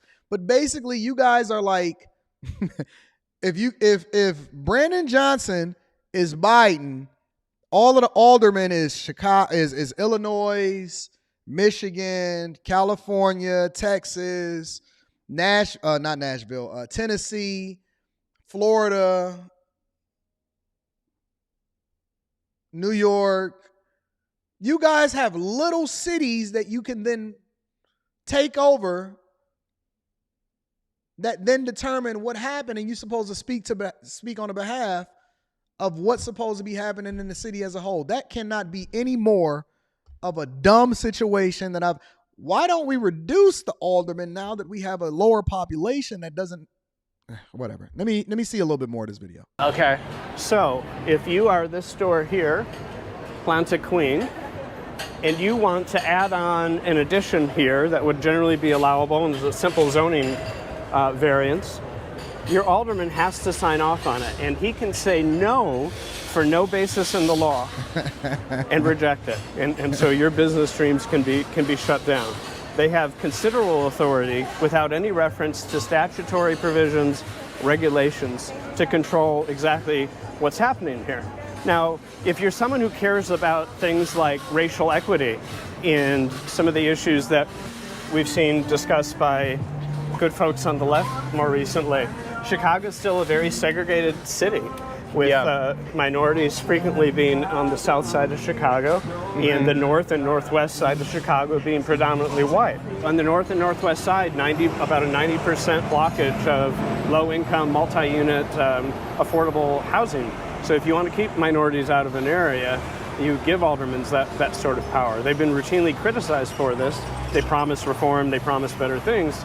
At the same time, you see about a 90% approval on the south side of Chicago when these sort of projects come up. So there's this sort of subtle form, maybe of racism, that's built into that, because aldermen are given this tremendous power, and rather than have specifically defined duties and rules and roles or professional managers in the city, we've still kept that power. Now, we used to do this. New York used to do this. Boston used to do this. But there were reforms that occurred in the late 1800s and early 1900s towards a more professional way of managing cities. Chicago has never left the feudal age, okay? So what he's basically saying is that if you get into power, it's similar to being a union leader. You then have the power to determine what happens within your local, as long as it resonates or you don't step out of line with the big dogs.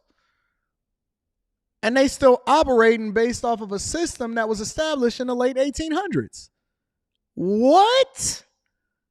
Seriously? So y'all have these aldermen, 50 of them, that's like mob bosses.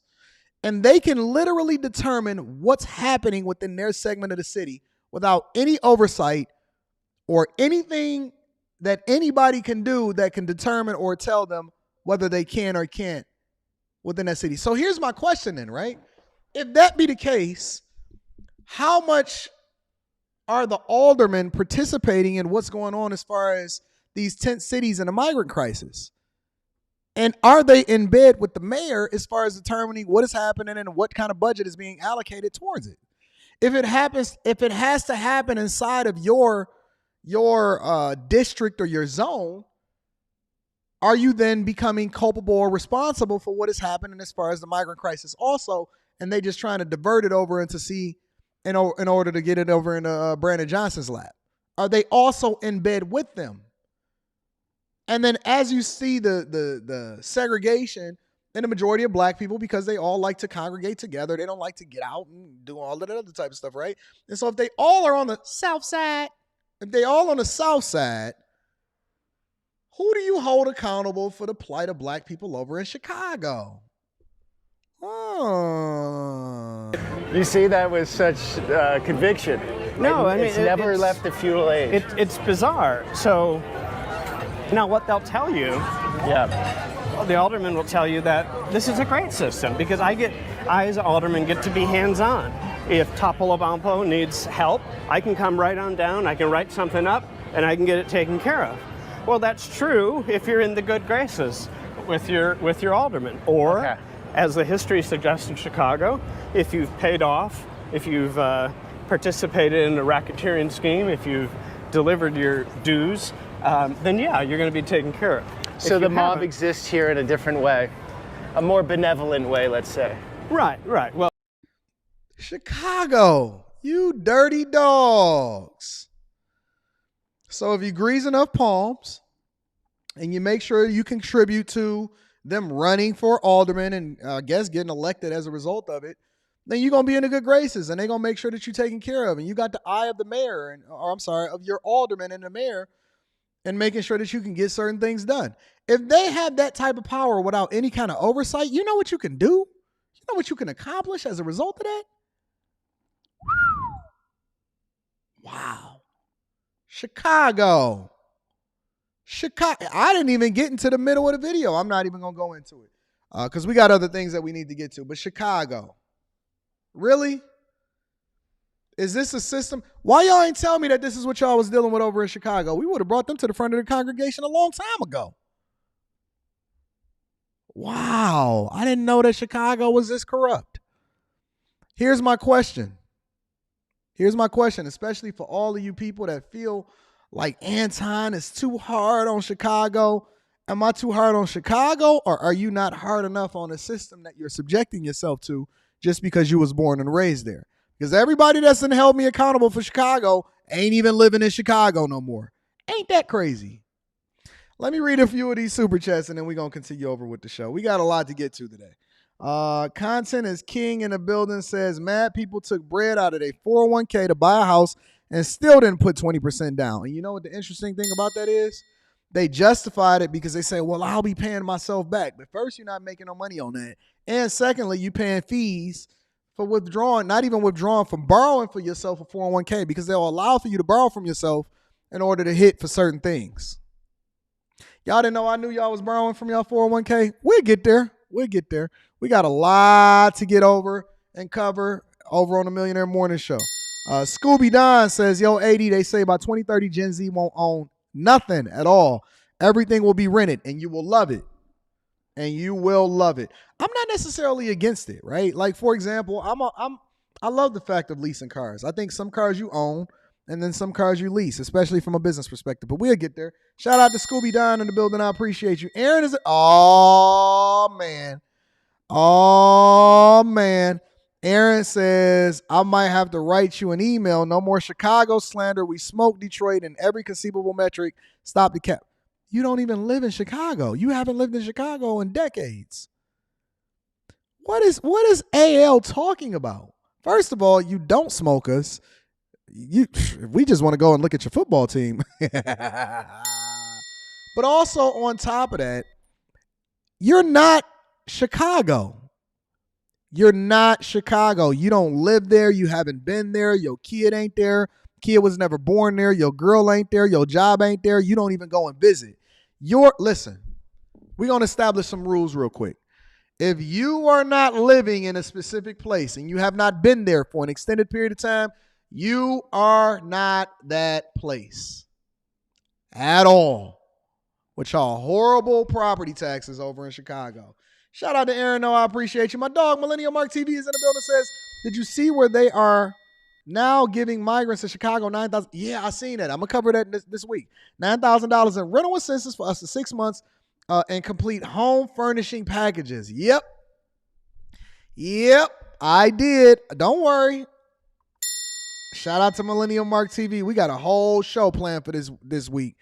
100% me says, I live about an hour outside of Chicago. I got to get my bag up so I can leave Illinois. But don't take your voting patterns with you. Change your mindset and your voting patterns. Love C is in the building. Says, this is why the migrants are in certain neighborhoods. The nonprofits and aldermen receive grants and funds based off of what the cause they champion. Man, this is going to be a fire week. Shout out to my girl, Love C. All right, make sure y'all continue to get y'all likes up, get the love up. We cooking. Let me move over. Layoffs, UAW, casino strikes. This is very, very, very bothersome to me because we are on the roll over here in Detroit. But one of the things that I've been hearing for months now, because I'm very, very cool with a lot of the dealers and all of the people and all of that, I've been hearing for months now. You know what I've been hearing? Huh? You know what a little bit of birdie told me? That the casino workers over here in Detroit have been planning to strike for a long time now. But also, Ford just laid off another 600 people. And it's getting cold out here in these streets all across the board for all of the workers. Let me give you guys an update, and then we're going to go from there.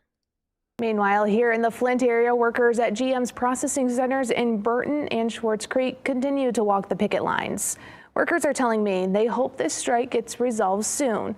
They are hopeful General Motors and the United Auto Workers can get a deal that will satisfy them.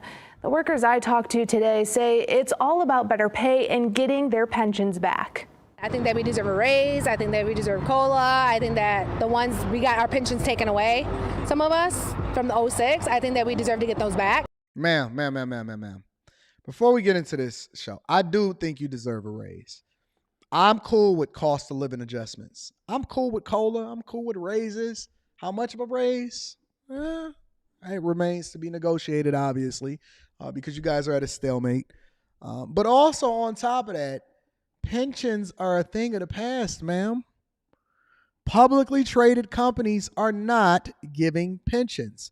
They want you, and that's one of the reasons why they then incentivize you to invest in your 401k, your Roth 401k, so on and so forth, because they are no longer going to be saddled with an inability to be able to compete with other automakers, especially international automakers, by having the legacy cost. The legacy cost was one of the things that killed the Detroit Big Three during the 08 auto crisis, 08 housing crisis, 08 recession, whatever you want to call it. It is one of the things that killed the Big Three a long time ago. Pensions are a thing of the past. They're no longer going to allow for you to work for 30 years and then be able to retire and get an unlimited amount of money until you die for the rest of your life. Those days are gone.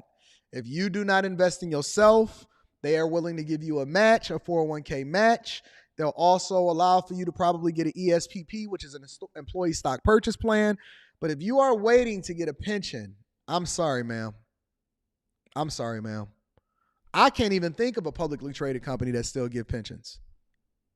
Maybe it's some that do. But the automakers, it's not a thing. As working class, we deserve it. Amy Ross and Chris Lewis are on the picket line at the General Motors Processing Center in Burton. They're among workers who walked off the job on September 22nd. We're out here for the long haul. He said they deserve it. Okay, I'm with it. Let's roll. Let's see what this goes. Whatever it takes. Amy Ross has worked at GM for 17 years. She's concerned about the possibility of jobs being taken away. Rather than the electrical vehicles that they're getting in there that drive themselves, they're just taking people's jobs. I'm going to talk about electric vehicles a little bit later in the show. We're going to have that conversation because I know a lot of people are concerned about it. Some people say that they're stupid. Some people say, we're going to break down the electric vehicle argument today, okay? But she's saying that, listen, we want allocation to be able to build electrical vehicles and investments in our plants, and I think that they should do it, even though we threatening them and we striking and we telling them that we're not going to work unless they pay us a certain amount of money. Okay, cool.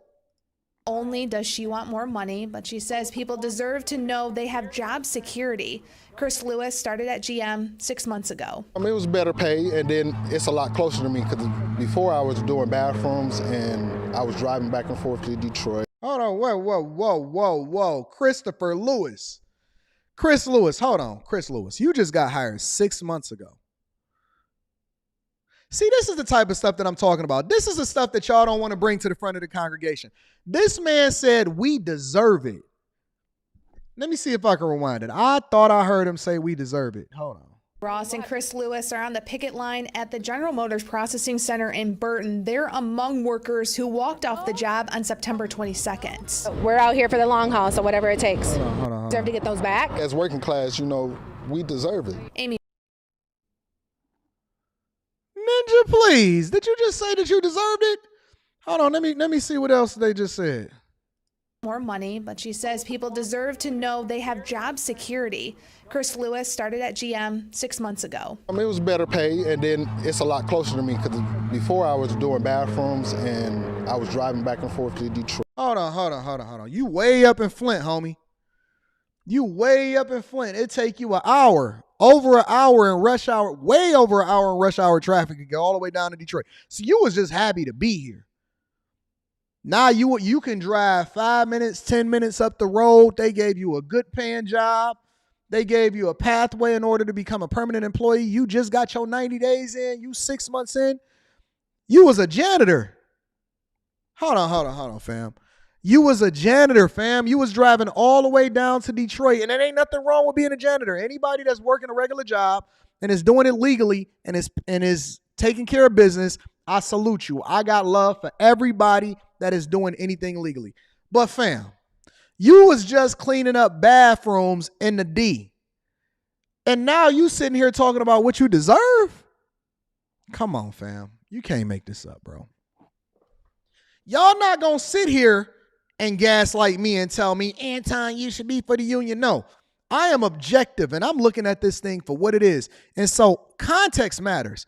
This dude was just driving an hour and some change, hour and 20 minutes one way, an hour and 20 back. He was spending 2 hours and 40 minutes on the road just to get back and forth to work, and he was happy to be cleaning up bathrooms. Now he went and got a job at GM right up the street, where literally hundreds and hundreds of thousands of jobs has been lost throughout the 90s and the 2000s because Flint used to be booming. How do I know? Because I talked to, my guy over here on Don't Do Coke in the Bathroom with the Couch, and he gave me the game. Literally hundreds of thousands of jobs was taken out of Flint through innovation, layoffs, and so on and so forth. They hired you. You drive 5 minutes up the road. You make more money than you ever have in your entire life. You've been on the job 6 months, and you sitting up here talking about what you deserve. See what I'm saying, man? You see what y'all creating? You see the monsters that y'all got out here in these streets? Eric Mays, yeah, he was telling me about it. He been working for GM since Magic Johnson was going to Michigan State. He was a roommate with Greg Kelser and Magic Johnson. Still in good. He broke down the whole game for me. If y'all have not watched that whole interview in its entirety on the Patreon, link is in the description as well as pinned to the top of the chat. The whole thing is on Patreon. Shout out to the Bag Chasers. This dude just got his ears wet. You just got your ears wet, and you out here talking about what you deserve? And then it's a lot closer to me because before I was doing bathrooms and I was driving back and forth to Detroit. Now I'm only 10 minutes away. Lewis is from Flint. He comes from a union family. I do want to go back to work, to just take care of my family, save when I need to save, and, just live life and not be worrying about is I'm going to be able to pay for this bill. Fam, you don't even have, is I'm going to be able to pay for this, is I'm going to be able to do. Man, if you don't get off the camera making your people look bad out here, UAW, this what y'all doing? These are the people that's in the camp with Sean Fain. This what y'all got going on? Y'all holding it down over there? All right, okay. Well, let's see what Ford decided to do. Story this morning, we're entering day 6 of strikes at the Kentucky truck plant here in Louisville, and today we're anticipating layoffs. Yeah, hundreds of jobs are in limbo because of the ongoing protest. Jim Stratman is live at the Kentucky truck plant this morning. Jim, to break down those impacts. Good morning. Yeah, good morning, Grace and Eric. We are expecting to see layoffs starting today at 6 Ford plants throughout the Midwest, mainly in the states of Michigan, Ohio, and Illinois. And Ford says that these layoffs are actually coming as a direct result from the walkouts that we saw last week at the Chicago assembly plant and then at the plant you see right behind me, the Kentucky truck plant, where workers still out here on the picket lines, braving the cold, braving the rain to send their message. Now, the targeted strike at the Kentucky truck plant started last Wednesday, nearly 10,000 workers walking off the job that day. Now, in total, Ford says that 557 employees will be receiving their walking papers at those 6 plants I mentioned earlier later on today. Here's my question. How many of you guys that are a part of the UAW, because I don't have a position either way, I'm unaffected no matter what you guys do, right? I am largely one of the ones that does not have any kind of, outside of wanting you guys to be bag chasers and wanting to be the best versions of yourselves, I have no vested interest in whether I don't have a position in Ford anymore. I've largely, way before they decided to get into the strike or anything like that, I had liquidated my position and I reaffirmed my position in Tesla, just to be very transparent, okay? I don't have a position in GM, never have. I don't have a position in Stellantis, never have. And because I don't have any vested interest outside of seeing Tesla continue to be profitable, and Rivian, who I heard is coming out with a brand new truck that's supposed to be hitting the market very soon. How many of you guys are not feeling this? Because I know y'all can't necessarily speak against your brothers. I'm going to be reading that super chat shortly. I know it's a lot of y'all that can't say nothing. You can't speak against your brother. You want to make sure that you stay in solidarity and all of this other type of stuff.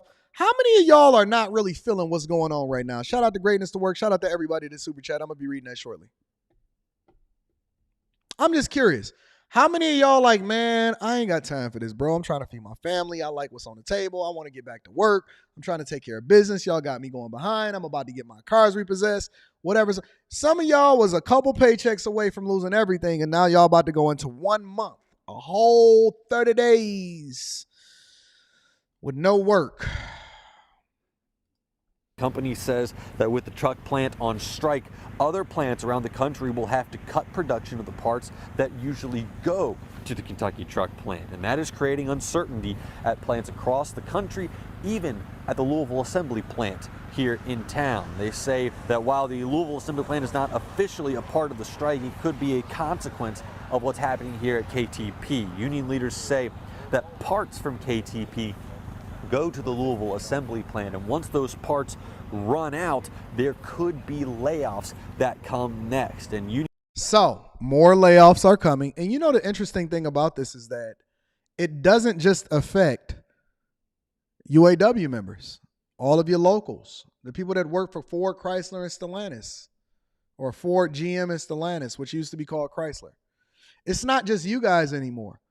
All of the suppliers, all of the restaurant workers, all of the people that are interdependent on making sure this economy moves, that trickle-down effect that comes along with it, everybody is going to suffer, because I know that you guys got to get y'all's, and I ain't complaining. I ain't got nothing to say about it. I want to see what y'all go. I want to see what the end result is going to be, because that's where I'm going to come in and really give my true thoughts. But the fact of the matter is, when you make a decision, and when Sean Fain specifically is making a decision, he's not making a decision just based off of what's happening with the UAW. He affecting households all across the country. And I think that Sean Fain made a mistake. I think that Sean Fain's biggest mistake was not whether or not he wanted what was best for the union. I think that Sean Fain was trying to become a celebrity. I do. You don't start off by saying, eat the rich, wearing shirts. Everything he did was unprecedented, and it did not create a better environment. It made the executives start to dig in a little bit more and were really proactive in preparing themselves for what this strike was going to be in the first place. Listen, man, he using y'all as pawns, and he getting rich or he getting famous as a result of it, in my personal opinion, and I think y'all should be very, very careful. But let me show you where this is really starting to trickle down, right? Because the influence is massive. Now, this has been being planned for a long time also. This just came out today. Another strike in the city of Detroit just hours away. So when the clock strikes midnight tonight, workers for Detroit's major casinos will walk off the job and head to the picket lines. Fox News' Robin Murdoch has the details. I'm going to drive by there. I'm driving by there the minute that the Millionaire Morning Show ends. I got a meeting that I got to jump into for corporate America, because I ain't missing out on the bags for nobody unless I can make another bag that's bigger than that as a result of it. I'm driving by there. I'm right up the street. I'm about to go and see what the casino workers is doing. And when the clock strike midnight, oh, that's not right now. That's midnight tonight, right? Or maybe it's tonight, because this just came out over an hour ago. When the clock is on midnight, Anton is going to be going over there, and I'm going to be on the floor. Hey, guys. What are you striking for, and what are you looking to get in return?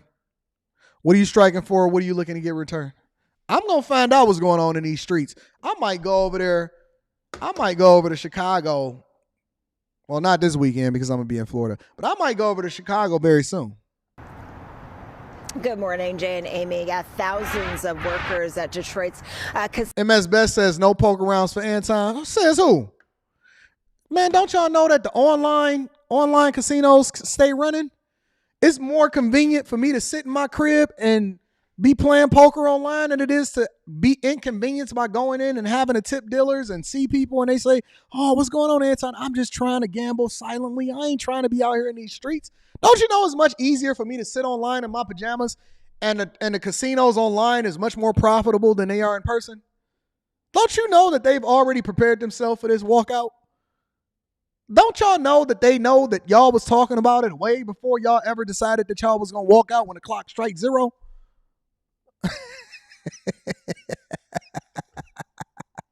Y'all have no clue. Y'all have no clue, do y'all? Casinos, 3 casinos here in. As a matter of fact, the Indian casinos and Caesars, that's only 10 minutes away across the pond over there in I can drive over to Caesars and be doing the same thing that I was doing over here in the United States, which is one of the reasons why they built the casinos in the first place, was to compete against all of the money that was going over to Caesars. I can go over to the Indian casinos. What you think, that these are the only 3 casinos here? You think that these are the only 3 casinos in Michigan? The Detroit ones. Y'all in for a rude awakening, boy. Detroit, they're preparing to walk the picket line if they cannot agree on a new contract soon. Now, from what we understand, contract negotiations, they are expected to resume a little bit later on this morning. But as you mentioned, if a deal is not reached by the stroke of midnight, Hold on. I know her. Oh, that's my homegirl. Oh, I feel so bad for her. I know a couple of them. Shout out to the hostess for the restaurant, for my favorite restaurant, D Prime over there in at MGM Casino. Shout out to the table games. The dealers. I see a couple of dealers that I'm familiar with over there. Dang, I feel so bad for y'all. That girl right there said that she was going to grow her hair out. Anyways, let me continue. Mentioned, if a deal is not reached by the stroke of midnight, these workers say that they are ready to walk. They are ready to strike. Now, we're, of course, talking about roughly 3,700 union workers at the Motor City Casino where we are right now, the MGM Grand Casino, as well as the Hollywood at Greektown Casino. Now, the workers say that they are fighting. Why are they using this old footage? That ain't even the current footage. That ain't even what it looked like in there. Better pay. They also want better health care and retirement benefits and job security when it comes to new technology. Now, the union says since the pandemic, the casinos in Detroit have brought in more than $2 billion in revenue, actually talking about $2.27 billion. Did y'all know that the casinos in Detroit is actually amongst the most profitable casinos in the entire nation? Casinos in Detroit, like, for example, for MGM, and this is a fact, you can actually look this up, are more profitable than what they make in Vegas from a revenue perspective, as far as the costs and exactly what they bring in.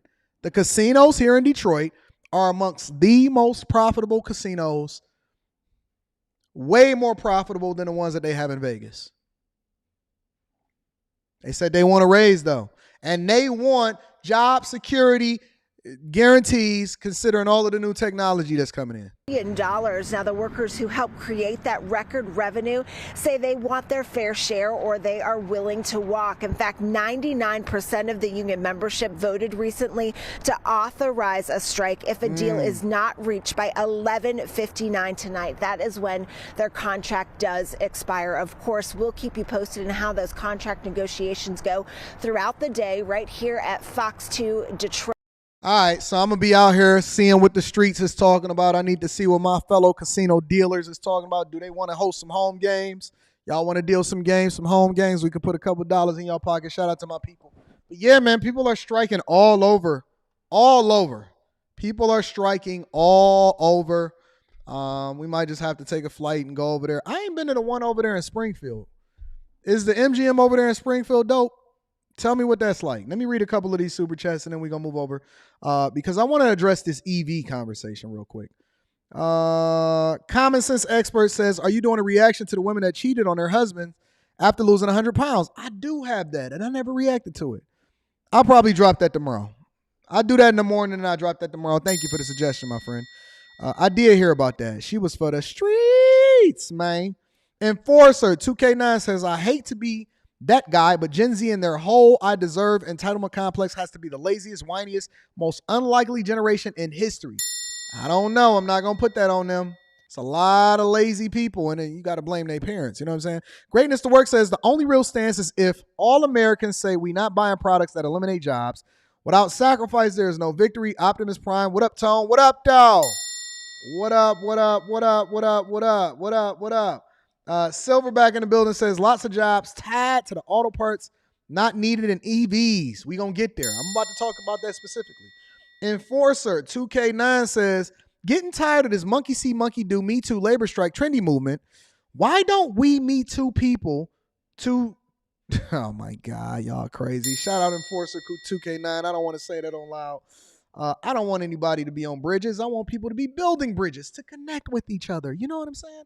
Let's get into this whole EV conversation, because the thing that I keep hearing people communicate to Anton from AntonDaniels.com is how unsustainable, how we shouldn't move over to EVs, how they're not better than internal combustion engines and so on and so forth. And I keep trying to explain to them that if you've never actually owned an EV, if you've never had one in the driveway, you don't really know what you're missing. Brittany is crazy. I'm going to read that super chat shortly. If you have never owned an EV, if you don't understand the industry, if you don't understand what's going on, you will become a dinosaur like the industries previous. You will. You truly will. And so one of the problems and one of the biggest things that I was over here talking about Brandon Johnson. Don't worry about it. I was looking at Chicago stats. Don't worry, we'll get there. One of the things that people don't truly understand is what electric vehicles are, what they're doing, and then why it's important for us to truly understand it. You don't have to agree with it. You don't have to embrace it, but you do need to understand it. So one of the things that happened over this weekend is Elon Musk requested $100 million from the U.S. government for an ambitious new project, and this is his plan. Now, just to give you the cliff notes, and I'll read a little bit of it, just to give you the cliff notes, Elon Musk requested $100 million. Now, why would Elon Musk request $100 million? Just because he can? Nope, because he's in a position of power, and he's playing chess when everybody else is playing checkers. So when the auto industry and UAW and all of these people are playing checkers, the thing that I missed when I was evaluating whether or not Tesla was going to be a great company, and I was wrong about it very, very early around when they first started, but then I got on the bandwagon, I got my bread up as a result of it too. The thing that I missed about Tesla was that they were more than an auto manufacturer, and I was only looking at them based off of what they made and how profitable they can be and how many vehicles they manufactured, not realizing that A, they were going to scale up, B, they were a technology company, and C, they had a CEO that had a vision because he had a vested interest in seeing a company get successful. Hey, have y'all noticed that nobody that's really working at Tesla is complaining about working at Tesla? They not evaluating whether or not Elon Musk making $100 billion. They only worried about their own pockets. Because what's in the best interest of Elon Musk, because his compensation is largely tied to the success of the company, it's also what's best for the employee. But Elon Musk was playing chess when everybody else was playing checkers. And one of the ways he was playing chess is he said, listen, I'm not going to wait for the federal government in order to be able to sell my cars. We're going to be smarter, we're going to be faster, we're going to be more nimble, and we're going to be a technology company, and we're going to be innovative. And so we're not going to make money. He took Amazon's blueprint. Amazon, for over 10 years, never made money, and people said that it was a failing company, and now it is one of the most valued companies in the world, multi-trillion-dollar company. And so he didn't wait for it. He started to build the infrastructure. I never took that into consideration. He started to put money into research and development as far as the electrification, not just for cars, but not being interdependent on the grid also. So now that he invested in himself and he continued to prove out the technology and made it a lot cheaper, now you see all of these monkey see, monkey do companies are saying that we want to participate in the infrastructure plan too. And then Biden passed the infrastructure bill that then had a bunch of other stuff that y'all embraced as a result of it. And what happened? They allocated a certain amount of monies because we're going into this EV future, whether you like it or not. And that's the thing that people don't understand. You cannot like it, but we go in there. And so how do you profit from it? Well, Elon Musk said, look, not only are we going to set the standard for what EV charging looks like, the different connectors that then determine whether or not you're going to use this particular connector back to the car from the EV nozzle in order to continue to power your car. They set the standards for it. They've even negotiated with Ford Motor Company and the Biden administration in order to allow for other cars that's not Tesla to be charged a fee in order to use the infrastructure that they've already built worldwide. And now he can go and say, well, you got all of this money that's allocated toward infrastructure. We want $100 million based off of the new products that we build. And we're going to build mega chargers now. We're going to be able to have semis go from California over to Tesla. Look, Tesla made waves when it delivered an order of all-electric semi-truck, aptly called the Semi, last year. Now the company may get funding from the American government to build mega charging stations for them between California and Texas. Now they're going to start building out the infrastructure for that. So while all of y'all sitting here saying, well, Anton, we don't have the infrastructure for it. You're not waiting for it.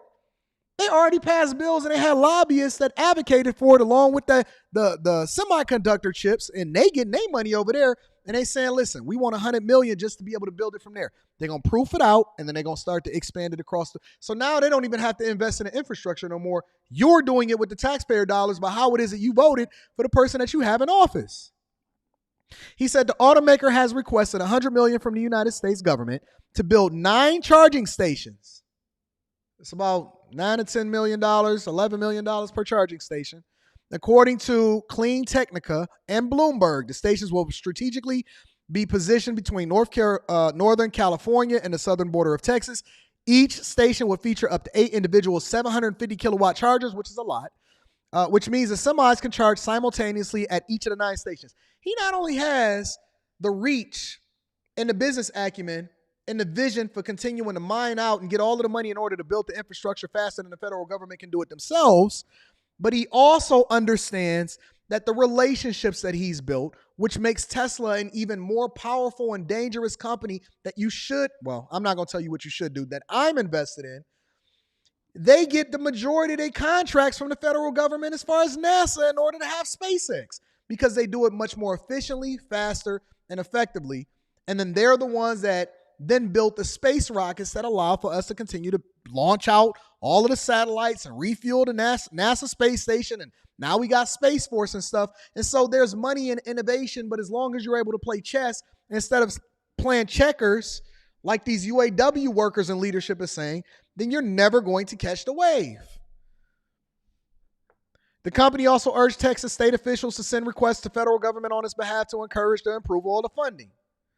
Well, why would Texas then do that? Because they've made the decision to get in bed with Tesla in order for them to build the Texas Gigafactory over in Austin. So now he has relationships and he can encourage them to lobby the federal government in order to do this also. The semi prototype was unveiled in 2017, but the truck didn't hit the streets until 2022 when PepsiCo received 15 of the vehicles. So let's back up for a minute. I'm going to share with you, and I'm going to be reading those super chats shortly. I'm going to share with you partly the vision of why electric vehicles are coming. You can do nothing about it, and it's important for you to get on the bandwagon as a result of it.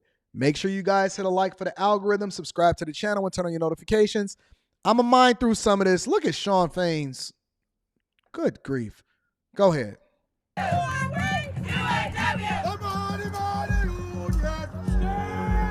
It's time to stand up against corporate greed. It's time to stand up for our communities. That's Sean Fain. He's the head of the United Auto Workers. He done got more famous than ever before. We didn't even know who Sean Fain was outside of the UAW until this auto strike, and now he's more famous than ever. He's standing on these little plank. Come on, man. America's most storied unions. And as you can tell, UAW family, I'll see you on the picket line. he's not happy. Why? Well, his members are worse off, and there are fewer of them than just a few years ago.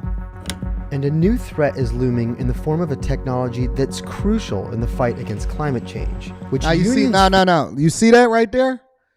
This is going to be y'all jobs in less than 10 years. Innovation is happening all over. See those robots? They can build them faster, more efficiently. They're not going to be asking for breaks.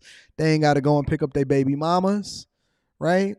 They ain't got to worry about calling off. As long as you have engineers that continue to keep these robots running, this is the future. This is all of this protesting. You ain't got to worry about security. We ain't got to worry about it. This is the innovation that's going to then replace you. And this is the things that they're building all. If you go and watch any of these videos, it's one of my favorite videos to throw on while I'm in my meetings or whatever like that, right? If you go and watch any of the videos where they show you what's happening over there in Germany, they see what's happening over in Tesla, these Chinese factories, this is your replacement. They faster, they stronger, they effective, they don't go to sleep. All you got to do is keep them oiled, and they will build that thing 10 times out of 10 more effective, and you ain't got to worry about no quality problems. JD Power and Associates is going to love them for it. This is your replacement. will lead to even fewer jobs and lower pay. Electric vehicles. So on September 15th, the union called a strike. Y'all better develop a skill before I get into this video. Y'all better develop a skill. Go and listen.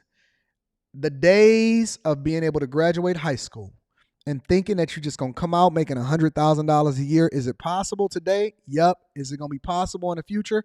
Nope. You need to develop a skill. I'll get into that in a minute. Affecting all of the big three Detroit car makers, Ford, GM, and the company that owns Chrysler, Stellantis. Big Three got plenty of money. Give us some of that money. That had never happened before.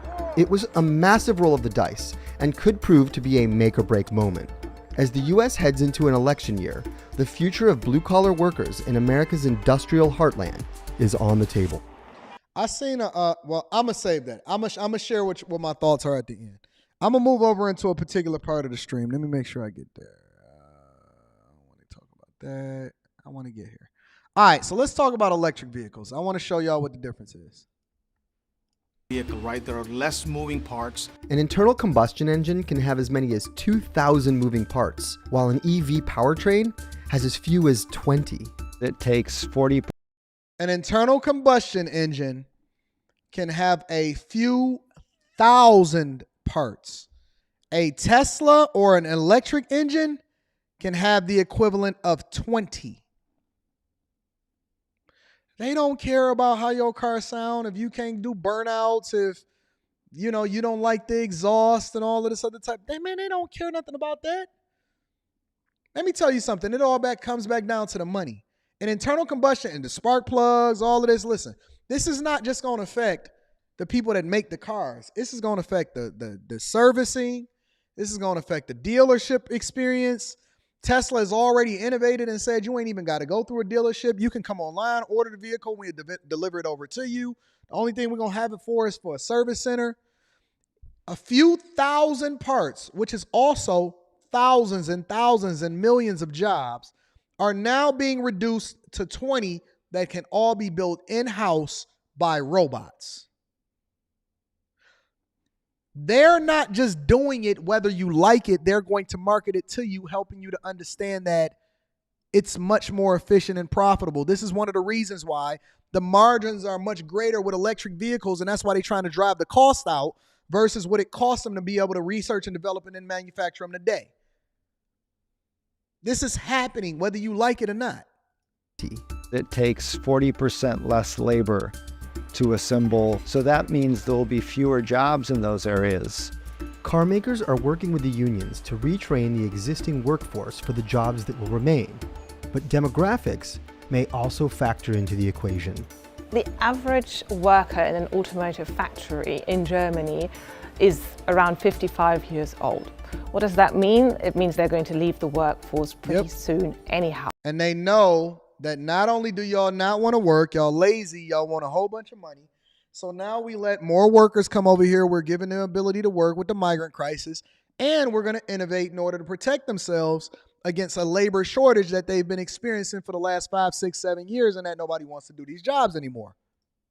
Which is quite favorable for the car makers because they will simply not replace a lot of these workers. But the UAW is fighting to. When you don't replace the workers, it's not layoffs, it's called attrition.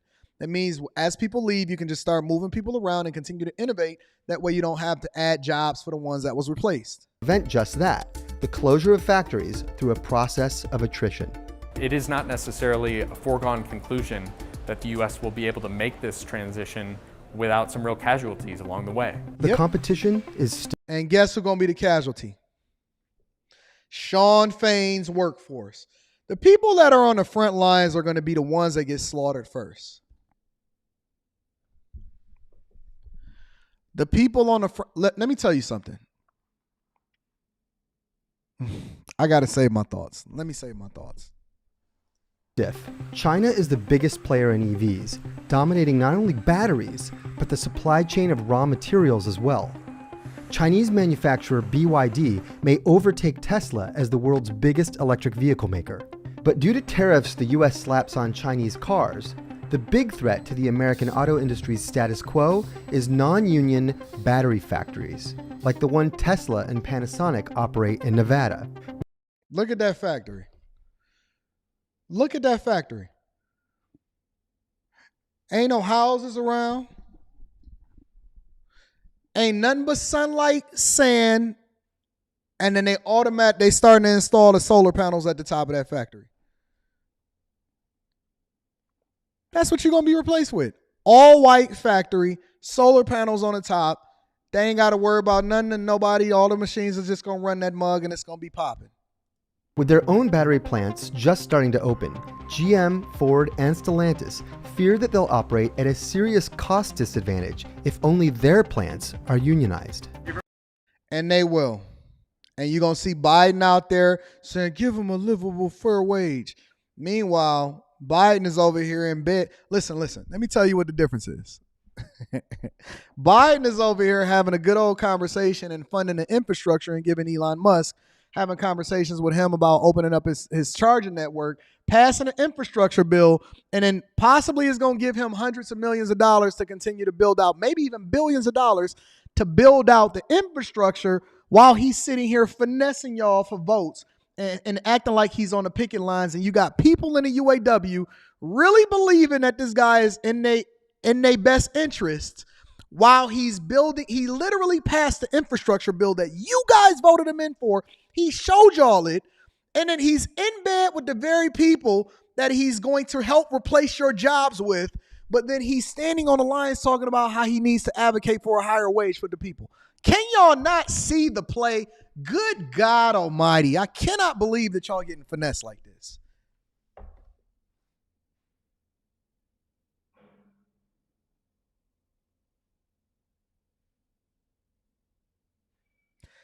Let me read these super chats, and then I'm gonna share with you what I'm gonna give you my real thoughts today.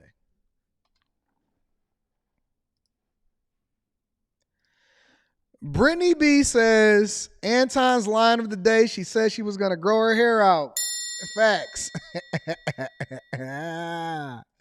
Josh the Roofer says, I almost want to guarantee there is no Gen Z people in that picture at all. It's definitely millennials. Y'all not ready for that talk, though. That's a fact, though. That's a fact, though. Don't worry. I'm gonna break it down for y'all. I'm gonna break it down for y'all. Y'all not gonna like what I'm about to tell y'all right now. Rashad says, conspiracy theory number one, Sean Fain works for or has been paid by Tesla to run the competition into the ground. That's a really good conspiracy theory. If I'm them, I'm gonna advocate for them. I'm gonna put the money behind them.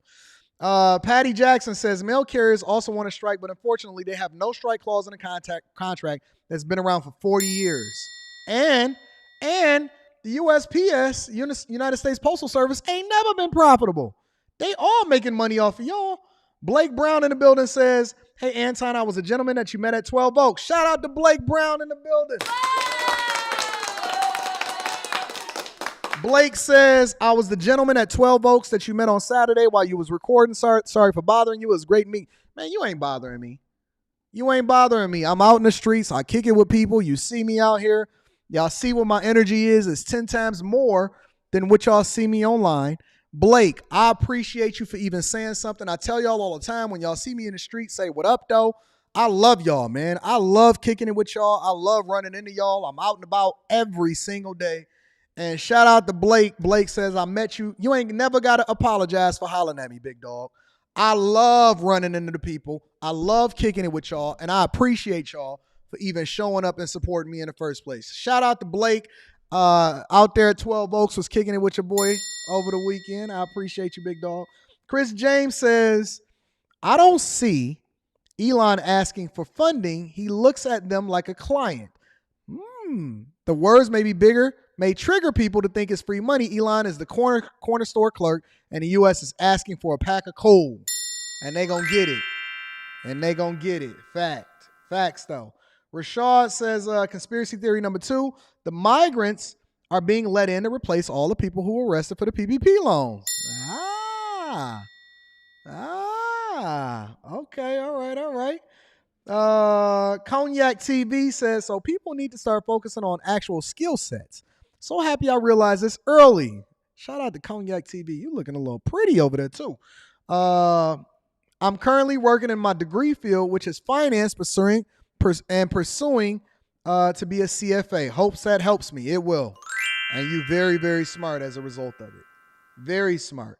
QBZ says, they are going through what corporate finance has been doing since 2015, reduction through attrition, do more with less. That's why I got into automation. And you smart. Blaze Skywalker says, it's over for them workers. I believe dude was hired to lead them people out of work. I believe it too. Deshaun Love is in the building. My dog says, facts, Anton is a cool dude. I say all the time, if anybody ever meet me in person and you don't love me as a result of it, shame on you. For everybody that's going to meet me in DC, the location is updated. I got that there. I got the time up. I got how we going to party, where we going to party, what we going to party like over in DC. So I'm looking to kick it with the people over in DC on November 4th. It's going to be popping. David Simpson says, I love EV, ice, solar, hydro, nuclear, #diversity. I agree. So let me give you my thoughts. Let me give y'all my final thoughts before I get out of here, because I got a meeting that I got to attend, all right? Make sure you tap into the Patreon. Link is in the description as well as pinned to the top of the chat. Teach Hanley 30% off your first order plus a free gift.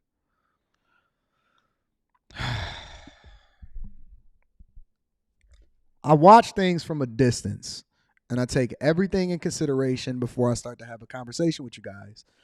Not so that I could hold you accountable, but so I can give you the tools that you need in order to be successful. And one of the things that I've been observing, for example, with our current administration, Biden, is that he is largely advocating for raising wages and for the big three to then cave in to Sean Fain's demands while Sean Fain leads y'all into the mire. He's advocating for, and he jumped on the campaign trail in order to put a sign up and put the bullhorn up and all of this other type of stuff. But at the same time, Elon Musk got a direct line, allegedly. Elon Musk, Jeff Bezos, all of those people, they've been in the contract and talking back and forth. And, SpaceX is largely in contract with the federal government and get billions and billions of dollars every single year. And he's asked Elon Musk, and he's had conversations. You can pull it up. It's not nothing hidden. It's not a secret. You just got a short memory and you're not in tune to what's going on because you're so busy being distracted by the things that's not adding value into your life. And so as he passed the infrastructure bill and the semiconductor chip bill, and y'all not getting none of the money and it's not going to any of y'all, and they keep promising y'all going to be workers as a result of it, you're not really paying attention to the play. You can't be in both beds and then saying that you on one side or the other. You really playing the same game as everybody else. It's the money game. It's the money game. And as Elon Musk, then this is just a small portion of it, also made an agreement with the federal government to open up its infrastructure charging network in order to get y'all to buy more EVs. And they are the next biggest player. And then the Chinese are over there making vehicles and they looking more modern than ever. And The same thing that happened with the Japanese as far as them bringing over cars, and now they started selling Toyotas and Hondas, and the big three was so arrogant as to think that they couldn't come over here and kick their butt, and they did. They did. I mean, they still are. And so now big three can't even make cars no more because it's not profitable to make them over here in the United States of America. And so they had to forego that. They can only make trucks. And now they're trying to invest over in the EVs. And you still got people that is watching this live streaming in the chat on a regular basis, sitting here having a conversation with me about how they don't like how technology is taking over the world. Well, it's happening. It's happening in the same way that you didn't like the fact that we are all on our phones, but you are one of the ones that's on your phone. And if you remember when these smartphones first came out, you said that you was against it, you didn't like it, but you are number one on the phone more than ever. As a matter of fact, I see older people embracing technology more than younger people. And they were the very ones that was against what it is that we see happening today. And they the ones that's the most liberal, and they the ones that are in the churches and they hanging up rainbow flags and they doing some of the most liberal behavior. They're the same ones that led us down this path of destruction, and they continuing to do so. Shout out to the boomers. Shout out to Generation X. Shout out to all of y'all. But here's the fact of the matter. Innovation is coming. Change is coming. And there's going to be a lot of people that are displaced. Migrant crisis, housing, all of this stuff. This is not happenstance. This is 100%, in my opinion, something that is happening right before your eyes, and you are going to do nothing about it except for suffer as a result of it. There's a segment of the population that is going to see this, and one day they will be displaced. One day they will be homeless. One day they will be without a job. One day they will be in a position where they're one paycheck away from losing everything. One day, 100% suffering as a result of the inflation. And it ain't gonna matter how they felt about me. It ain't gonna matter about what their thoughts are about me. The only thing that's gonna matter is whether or not you can feed your family, because when you were protesting against me and getting mad at me for saying that it's not going $40,000 and $50,000 is not enough to be able to feed a family of four, now you are a subscriber, now you a bag chaser, and now you understand that you got to do things differently in order to be successful. So even though I may not get my praise, I'm still right.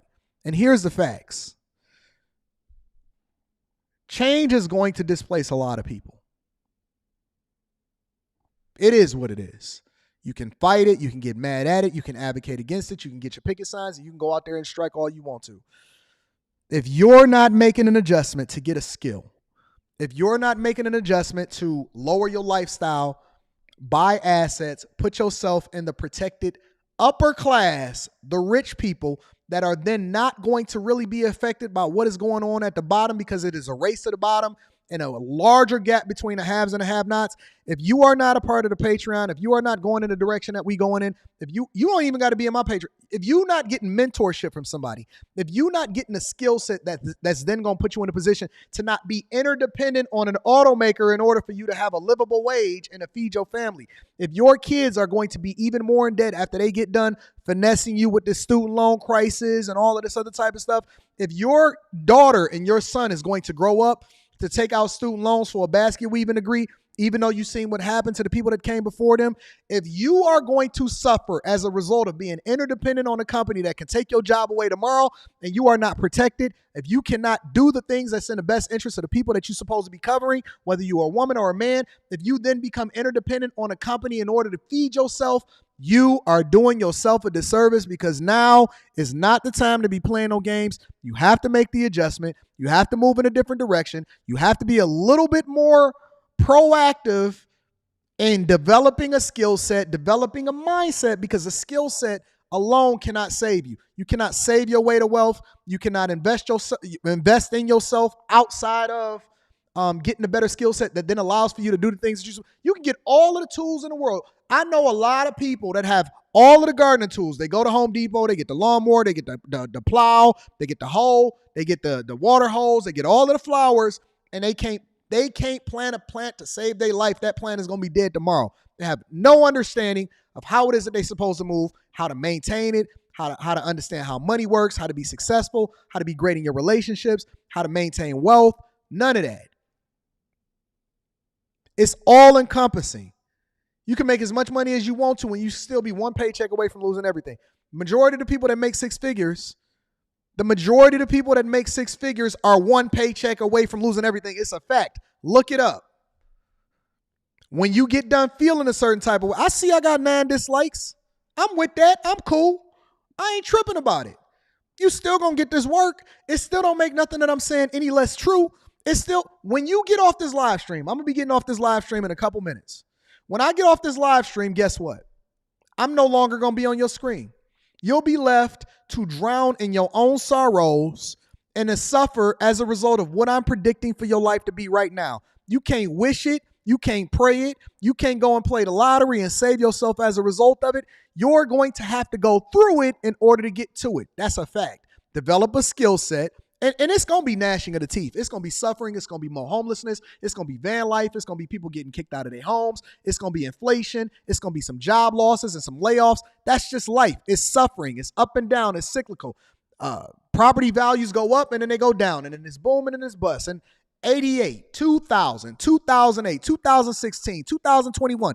It's a boom and bust cycle for the economy and for our lives on a regular basis, but you don't have to be the one to suffer as a result of it. What I'm telling you is that life is going to continue to happen, but at some point, listen, it's over 2,000 people in here across multiple different platforms.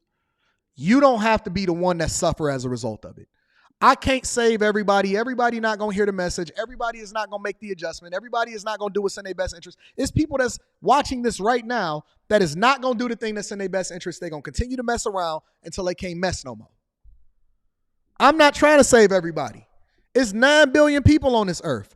I just want you to do the right thing. I don't believe that everybody can be rich. Everybody is not going to be rich. That's not my message.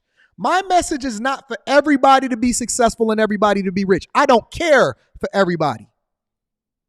I lay the chips out and I let them fall where they may. I care about you. I want you, one of the 2,000 that's still watching this, that's stuck around, to be the rich ones. You can be rich. They can't. Everybody can't. It's not for everybody. It's for a select few that pick up the cards and play them correctly. It's for you, not for everybody else. I'm not concerned with making everybody rich. I keep hearing this argument on a regular basis saying, oh, Anton, well, if everybody rich, I'm not trying to make everybody rich. I'm trying to make me rich and the people that's rolling with me. I'm trying to save my people. Y'all want to be tribal? You want to divide yourself across lines that don't matter? Race, gender, sexuality, all of this stuff. I'm rocking with people with good character. I may not necessarily agree with your lifestyle, but if you're a decent person, we may not agree on everything, but at the very least, I know that we going in the same direction and we can figure it out because we can add value into each other's lives. I'm not trying to fix you. I'm trying to save you from yourself. And so at some point, A, you need to change your mindset. B, you need to change your understanding about money. And C, you need to stop having self-inflicted wounds so that you can then get yourself in a position to be successful as a result of it. That's the only thing that matters. All of this other stuff, this arguing, this yelling and everything like that, everything is going to kaplooey eventually. Most people are going to suffer. If you want to look at it from a spiritual perspective and then tie it back over into the natural, the same thing that happens spiritual happens in the natural. It just happens in the natural first in order for you to then get over and understand the values that come from a spiritual perspective, right? You have to be born and then be reborn again in order to get your spiritual self, in order to gain that clarity, that understanding, that life instances and circumstances are then teaching you how it is that you're supposed to operate from a spiritual perspective. Even from a spiritual perspective, if you want to look at spirituality, I don't care what you believe, the road to hell is wide and the road to success and salvation is narrow. And it's the same thing when it comes to money. It's the same thing when it comes to spirituality. It's the same thing when it comes to relationships. They keep trying to tell me, Anton, all relationships are not going to be like that. I'm not trying to fix everybody. I'm trying to give you what you need in order to be successful in your relationship. It's not for everybody. My family, my people, my brothers, my sisters, my people, my bag chasers, we understand that we are a special people. We are to be set aside. That's what sanctified means. It means to be set aside without spot, wrinkle, or blemish. It means to put yourself in a position that's separate from the majority of the population that's going to hate you for being great, hate you for being successful, hate you for being rich, hate you for having a great relationship, hate you for your kids not hating you, and being in a position of power. At some point, You have to divest yourself from the majority, and they're going to hate you for it. They're going to write you hate mail. Your family not going to like you. You're going to have to walk away from some people. Your job going to expect for you to be loyal, even though they're not loyal to you. You're going to have people that then castrate you and ostracize you and want to kill you as a result of it. At some point, you have to change the trajectory of your life and then the lives of the people that then depend on you. It's not about you. It's about what's best for the people that depend on you. If you don't do that, if you hear this message and it don't resonate with you, and you're not actually moving in the direction that you're going in and being very intentional, get down on your hands and knees, take inventory of your life, look in the mirror, pray, stop looking out the window, start looking in the mirror and pointing to that person and saying, listen, I need to hold that person accountable. If at some point you don't stop blaming other people for your problems, if you stop running in the victim Olympics, if you don't get out of the oppression Olympics, if you don't stop blaming a white man or the black man or your sister or your brother or your mother or your auntie, if you don't start holding yourself accountable and then getting the results, nobody will. Listen, I understand everything may not even be your fault. But guess who cares at the end of the day? Nobody. You have to do the thing that is in your best interest. Ain't nobody going to save you from yourself. So to everybody that's protesting and want more money and all of that, listen, God bless you. I hope you guys get a phenomenal contract. I hope y'all get all of the raises and promotions, get your pension back or whatever, but it don't even matter. It don't matter. You know why it don't matter?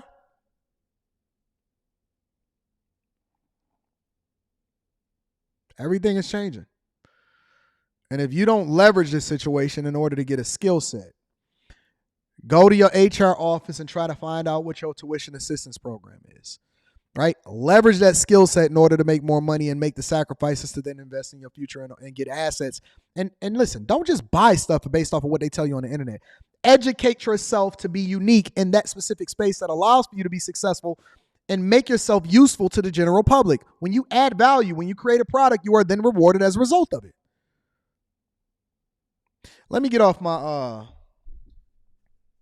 corner stoop because I can go at this for a while. I can go at this all day. Listen, I love you guys. I appreciate you. Make sure you tap into the Patreon. Link is in the description as well as pinned to the top of the chat. Teach Hanley, 30% off your first order, plus a free gift. Let me read a couple of more of these super chats and then we're going to get you out of here. Jeremy H says, what kind of food y'all going to have at the DC meetup? The one you buy. It's free. It's free. You know what I'm saying? It's drinks. You know what I'm saying? Double R Quake says, I got you, big dog. Let me drop this in a collection plate. Glow Hardy says, I want you to be my mentor. How can we get started? Link is in the description as well as pinned to the top of the chat, my friend. Shout out to Glow Hardy in the building. Greatness to work. And you can send me an email, antondaniels413@gmail.com. Greatness to work says companies have no customers with no one working. No industry is safe, not even tech. At some point, people will wake up and save our future from greed. Shout out to you. You know what I'm saying? I appreciate you. Greatness to work, always holding me down. Highly Offensive says 100% all facts. Craig G is in the building. Shout out to Craig G says, as a man, nobody is coming to save you. Men have always understood this. You know what I'm saying? Brock says, I appreciate the powerful word and the great gems you drop regularly. Well, Brock, you know what I say. If you love what it is that we doing here over at the Anton Daniels channel and the Millionaire Morning Show, make sure y'all tune into the Q Show tonight on the other channel. Make sure y'all tune into the Q Show tonight on the other channel. Self-love is not idolatry. As a matter of fact, one of the main commandments in the New Testament, the one of the two, is to love your neighbor as thyself. How can you love them and you don't love yourself? Self-love is not idolatry. Stop listening to these people that can't tell y'all they right from they left. Self-love is not idolatry. Self-love is not idolatry. You have to be selfish before you can be selfless because you cannot pour out of an empty cup. Let me read a couple more super chats. Kenji says, I appreciate you and I love you, bro, and I love you more. I love you more. I loved you first. I loved you first, Ken J. Sean Dixon says, which is better, cloud engineering or cybersecurity? I think that they both awesome. I would pick 1A cybersecurity over cloud engineering, but cloud engineering is certainly my personal 1B. Make sure y'all tap into Black Heights Advancing Y'all Career. He can give y'all even more insight on that. Shout out to y'all. I love y'all. I appreciate y'all. I need y'all to do me one more favor before we get up out of here, though. I don't want to be successful by myself. Bag chasers don't want to be successful by themselves. Make sure you tap in. Link to the Patreon is in the description as well as pinned to the top of the chat. Also on top of that, Teach Hanley, 30% off your first order plus a free gift. Hit a like for the algorithm on your way out the door. I appreciate y'all. Shout out to my Facebook family, my YouTube family. And then last but not least, make sure you share this with your family and friends. We don't want to be successful by ourselves. I love you. I appreciate you. I want to see y'all tomorrow. And I want to see y'all tonight on the Q Show. It's going to be a great week, y'all. I'm going to holler at y'all later. Peace.